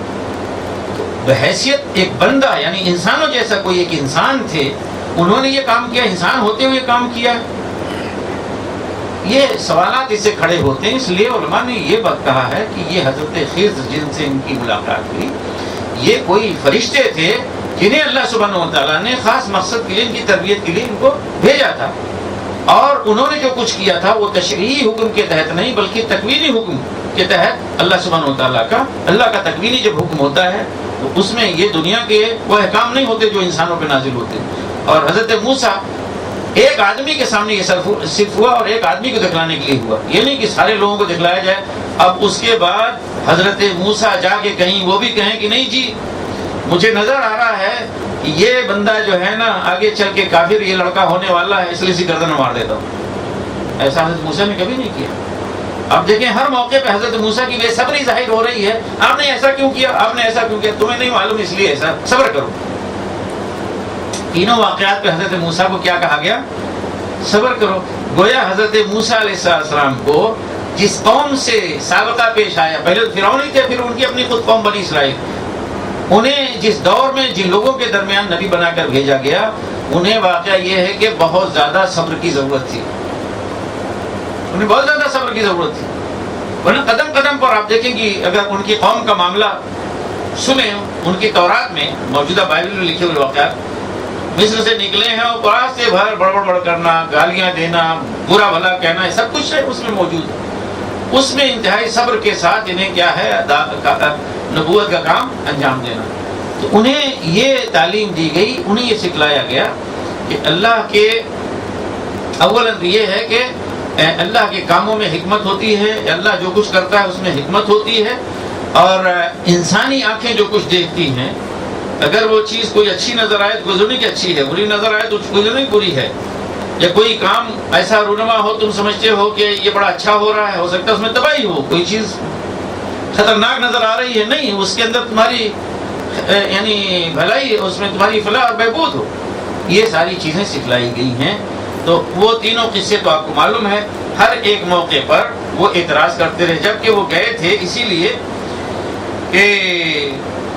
موسیٰ نے کہا کہ قال موسیٰ هل اتبعك على ان تعلمني مما علمت رشدا، آپ کو جو علم حاصل ہے وہ مجھے بھی ذرا بتائیں، میں کچھ سے حاصل کروں. تو پہلا ان کا یہ تھا، حالانکہ اللہ تعالیٰ نے ان کو بھیجا تھا اور انہیں بھیجا تھا ان کی تربیت کے لیے، انہیں بھیجا تھا سیکھنے کے لیے. انہوں نے کہا کہ دیکھو میرے ساتھ تم صبر نہیں کر سکتے. پہلی بات کیا انہوں نے کہی؟ انک لن تستطیع معی صبرا، تم میرے ساتھ صبر نہیں کر سکتے. وکیف تصبر علی ما لم تحط به خبرا، اور بھلا تم صبر بھی کر سکتے ہو اس چیز پر جس کا علم تمہارے پاس نہیں، تمہارے اس کی خبر ہی نہیں. یعنی واقعات تمہارے سامنے ہوں گے کچھ، اس کے پیچھے کیا کچھ ہے تمہیں اس کے پتہ نہیں ہے. تو انہوں نے کہا انتظار نہیں کرنا، آپ مجھے انشاءاللہ ثابت پائیں گے، میں آپ کے حکم کی کیا ہے نافرمانی نہیں کروں گا. تو ان کا ٹھیک ہے، اگر میرے پیچھے چل رہا ہے تو ٹھیک ہے چلو، لیکن کبھی بھی کسی چیز کے بارے میں مجھ سے پوچھنا نہیں، یعنی اعتراض نہیں کرنا، یہاں تک کہ میں خود ہی اس کو بیان کروں. یہ بات واضح ہو گئی تھی کہ میں چلوں اور کوئی چیز تمہارے سامنے آئے اس پہ ٹوکنا نہیں، اعتراض نہیں کرنا، نہ سوال کرنا، چپ چاپ رہنا، میں خود ہی تمہیں بتلاؤں گا. لیکن ہوا یہی کہ حضرت موسیٰ نے کہہ دیا ٹھیک ہے ایسے ہی کریں گے، لیکن ہر موقع کو اعتراض کرتے رہے. تو کشتی کو انہوں نے پھاڑ دیا، شگاف کر دیا. ارے آپ کشتی میں شگاف کر رہے ہیں کشتی والوں کو ڈبونے کے لیے، یہ تو بہت ہی خطرناک کام آپ نے کیا ہے، درست نہیں ہے. تو انہوں نے کہا کہ میں نے نہیں کہا تھا کہ تم صبر نہیں کر سکتے میرے ساتھ. کہا کہ لا تؤاخذنی بما نسیت ولا ترهقنی من امری عسرا. ٹھیک ہے بھول گیا تھا بھائی، آپ مواخذہ نہ کریں اور میرے اوپر زیادہ جو ہے نا وہ مشقت نہ ڈالیں، بوجھ نہ ڈالیں. ٹھیک ہے چلیے چلے. راستے میں ایک لڑکا ملا، اسے قتل کر دیا. ارے بچے کو آپ نے نفسن زکیہ، یعنی نفس زکیہ کی حالت، پاک بچہ جو ہے معصوم ہے، اس کو آپ نے قتل کر دیا. اس نے کوئی گناہ نہیں کیا، کوئی جرم نہیں کیا، کسی کا قتل نہیں کیا، تو آپ نے اس کو قتل کر دیا. انتہائی بھیانک جرم آپ نے کر دیا ہے. انہوں نے کہا کہ میں نے کہا نہیں کہ تم میرے ساتھ صبر نہیں کر سکتے. موسیٰ نے کہا اچھا بھائی ٹھیک ہے، I'm very sorry، اگر اس کے بعد بھی میں آپ سے کچھ پوچھوں تو آپ مجھے بلا شبہ اپنی صحبت سے نہ برخاست کر دیں، اور پھر اس کے بعد آپ معذور ہوں گے. چلے پھر یہاں تک کہ بستی آئی، بستی میں پہنچے، بھوک لگی، جن کا بھائی ذرا کھانا کھلا دیجیے، لوگ مسافر ہیں، نہیں کھلائیں گے، نہیں دیں گے کھانا. اچھا اپنا سموہ لے کے بیچارے دونوں جو ہے چلے، موسیٰ اور خضر دونوں. دیکھا ایک دیوار گر رہی ہے، انہوں نے دیوار کو سہارا دے دیا، کھڑا کر دیا. کیسے گر رہی تھی کیا ہے اللہ ہی بہتر جانتا ہے. دیوار کھڑی کر دیا. موسیٰ کہہ رہے ہیں عجیب بات ہے بھائی، اس بستی والے کمبخت ان کے پاس ہم آئے، کھانا مانگا نہیں دیا، اب ان کی دیوار گر رہی، گرنے دیجیے، ہمیں اس سے کیا لینا دینا. آپ جو ہے اگر کرنا ہی تھا تو کہتے کہ ٹھیک بھائی یہ دیوار گر رہی ہے، تمہارے طاقت میں تو نہیں ہے کہ اس دیوار کو روکو، میں اسے کھڑی کرتا ہوں، لیکن اس کے لیے پیسہ چاہیے. قال لو شئت لاتخذت علیہ اجرا. اس سے بھی اندازہ ہوتا ہے کہ وہ خضر کوئی معمول یعنی عام آدمی نہیں تھے کہ وہ جو ہے نا دیوار روک سکیں، دیوار کو کھڑی کر سکیں. فرشتے تھے. ورنہ کتنے اگر موسیٰ انسان تھے، مان لیجیے بڑے طاقتور تھے، کیا کرتے؟ 2-4 رتیں اٹھا لیتے، 10 سیڑھی یا 20 اینٹ اٹھا لیتے تھے، تو انسان ہی نا. یعنی ان کے بس کی بات نہیں تھی، اور ان کے بس کی بات تھی، اس کا مطلب یہ ہے کہ وہ فرشتے تھے. واللہ علم. بھئی اگر آپ نے دیوار کھڑی کی تو اس پہ تو کم سے کم معاوضہ طلب کر سکتے تھے، اس پہ تو ہمیں کھانا آسانی سے مل سکتا تھا. تو انہوں نے کہا کہ بندے نے کہا کہ دیکھو ہادہ فراق و بینی ہے، اب یہیں سے میرے تمہارے درمیان جدائی. اب دیکھیے تھوڑے وقت کے لیے اگر وہ انسان ہوتے، دنیا پہ رہ رہے ہوتے، تو ایک دن کیا ہمیشہ حضرت موسیٰ ان کے پاس جاتے اور وہ موسیٰ کے پاس آتے. لیکن صرف ایک خاص موقع پر، خاص مشن پہ ان کو بھیجا گیا تھا، تھوڑے لمحات کے لیے، نہیں کہ ان کے ساتھ زندگی گزارے. ورنہ خضر کہاں غائب ہو گئے؟ اور حضرت موسیٰ نے ان کو چھوڑا کیسے، جانے کیسے دیا؟ تو بہرحال انہوں نے کہا بھائی یہ تو ہمارے اور تمہارے درمیان جدائی ہے. اب میں تمہیں بتاتا ہوں اس کی تعبیر، اس کی حقیقت جس پہ تم صبر نہیں کر سکے. تو کشتی کی غریبوں کی تھی، اگر اسی طرح سے جاتی تو آگے جو ہے بادشاہ وہ ہڑپ کر لیتا. میں نے اس لیے اس پہ اعتبار کر دیا. لڑکا جسے میں نے قتل کیا اس کے ماں باپ جو ہے مومن تھے، لیکن یہ بچہ جو ہے نا اس کے بارے میں اندیشہ یہ تھا کہ آگے چل کے بڑا نالائق ہوگا اور انہیں ستائے گا. اس کو ختم کر دیا. اللہ تعالیٰ انہیں امید ہے کہ اس سے بہتر جو ہے نا بہتر اولاد عطا کرے گا. دیوار 2 یتیم بچوں کی تھی شہر میں، یعنی یہ نہیں کہ جن سے تم نے کھانا مانگا ہے وہ لوگ اس میں شامل تھے. یتیم بچے بیچارے، انہوں نے تم سے نہیں کہا تھا کھانا اتنے دیں گے. یتیم بچوں کی تھی اور اس دیوار میں ان کا خزانہ دفن تھا اور ان کا باپ نیک تھا. یتیم تھے، ان کا باپ نیک تھا. دیکھیے ایک بھی ایک وہ چیز ہے، یعنی باپ کی نیکی گویا یتیموں کے کام آتی ہے. ان کا باپ نیک تھا اور ان یتیموں کے لیے خزانہ اس نیک باپ نے جو ہے دیوار میں رکھا تھا. اگر دیوار گر جاتی تو گاؤں کے مجرم لوگ جو ہے کیا ہے لوٹ لیتے. تو ہم نے اس طرح کیا کہ جب وہ جوان ہو جائیں گے اس وقت دیوار گرے گی تو اپنا خزانہ نکال لیں گے، خود ہی گرا کے اپنا خزانہ نکال لیں گے. اور یہ تمہارے رب کی طرف سے ان کے لیے رحمت ہے. تو یہ جو کچھ میں نے کیا اپنی طرف سے نہیں کیا بلکہ اللہ کی طرف سے کیا. اللہ کی طرف سے یہ چیز ہے. تو یہ ہے حقیقت ان چیزوں کی جن پہ تم صبر نہیں کر سکتے. تو یہ ہے وہ قصہ حضرت موسیٰ اور خضر کا. بہرحال حضرت خضر علیہ السلام کے بارے میں جو باتیں کہی جاتی ہیں تصوف کے راہ سے، تو اس کو جو ہے ہر ایک چیز ناقابل یقین ہے اور ہر چیز قابل تردید ہے. میں پہلے بہت ساری چیزیں پڑھ چکا ہوں، دیکھ چکا ہوں. تو ہر ایک جو ہے دعویٰ کرتا ہے کہ اس کا جو ہے نا خضر سے اس کی ملاقات ہوئی اور اسے خرقہ دیا. خرقہ ان کی ایک اصطلاح ہے، ہر ایک کو خرقہ ملتا ہے جسے خرقہ خلافت کہتے ہیں. خرقہ کا مطلب یہ کہ پھٹا ہوا کپڑا اس کا ایک ٹکڑا. تو خرقہ جو ہے لوگوں کو مل گیا. یہ خرقہ کیا ہے؟ آپ کی سند ہے، بس آپ جو ہے نا کیا ہے تو بھی بڑے بن. تو یہ چیزیں اس کی حقیقت میں کہیں گنجائش نہیں ہے. اگر تصور کوئی وہ ہے کہ جو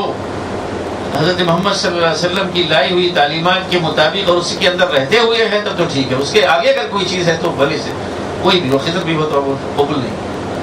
آج یہ بھی کہیں کہ مجھے کسی نے کہا، خضر نے آگے بتایا ہے کہ بچے کو مار ڈالو، یہ نہیں چلے گا. اب شریعت کے مطابق کوئی بھی شخص بڑے سے بڑا ہو، کوئی کہے کہ نہیں میں نے خود نہیں کیا، میرے اوپر الہام ہوا ہے اور حضرت خضر براہ راست میرے پاس آئے اور انہوں نے کہا، ان کا ٹھیک ہے بھائی آپ کہا ہوگا. لیکن ہمارے پاس حضرت محمد صلی اللہ علیہ وسلم کی شریعت، مثلا کوئی آ کے کسی کی چوری کر لے، کہیں سے اٹھا لے جائے، آپ کی گاڑی اٹھا لے جائے، کہنے نا مجھے تو خضر تھے یا خضر نے مجھے کہا تھا. خضر نے کہا تھا جائیے آپ خضر سے سمجھیے، آئیے ہم آپ کا ہاتھ کاٹتے ہیں. ہم حضرت محمد صلی اللہ علیہ وسلم کی شریعت کے پابند ہیں. وہ خضر کیا تھے نہیں تھے ان کی حقیقت اللہ تعالیٰ جانتا ہے. وہ سر آنکھوں پر اللہ تعالیٰ نے حضرت موسیٰ کو معلم بنا کے بھیجا تھا سب کچھ، لیکن ہمارے یہاں شریعت لے کے اللہ تعالیٰ ان کو نہیں بھیجا تھا. اس لیے ایسے ہی نام ان کا لے کے گمراہ کرنا، خضر آئے تھے، خضر آئے تھے، خضر آئے تھے. شریعت کی تکمیل حضرت محمد صلی اللہ علیہ وسلم پر ہو چکی ہے. اب نہ تو کسی کا الہام معتبر ہوگا، نہ کسی کا خواب معتبر ہوگا، نہ کسی بڑے بزرگ کی طرف سے کوئی جو ہے نا وہ کہنا کہ خضر کی طرف سے آیا ہے. خضر اولاً کہہ نہیں سکتے اور کہیں تو بھی ہمارے لیے حضرت محمد صلی اللہ علیہ وسلم کی لائی ہوئی شریعت قرآن اور سنت کی شکل میں آئی ہے. باقی اگر کبھی ایسا ہو بھی جائے تو وہ جائیں اللہ کے ہاں سمجھیں گے. اگر کسی کو آپ نے پکڑ کے اسے سزا دی تو آپ کے ہاں کوئی مواخذہ نہیں ہوگا اس بنیاد پر کہ وہ کہے کہ بھئی میں تو حضرت خضر کا نام لے رہا تھا پھر بھی آپ نے مجھے چھوڑا نہیں، مار دیا. تو آپ کا مواخذہ اللہ تعالیٰ کے ہاں نہیں ہوگا. تمام بھائی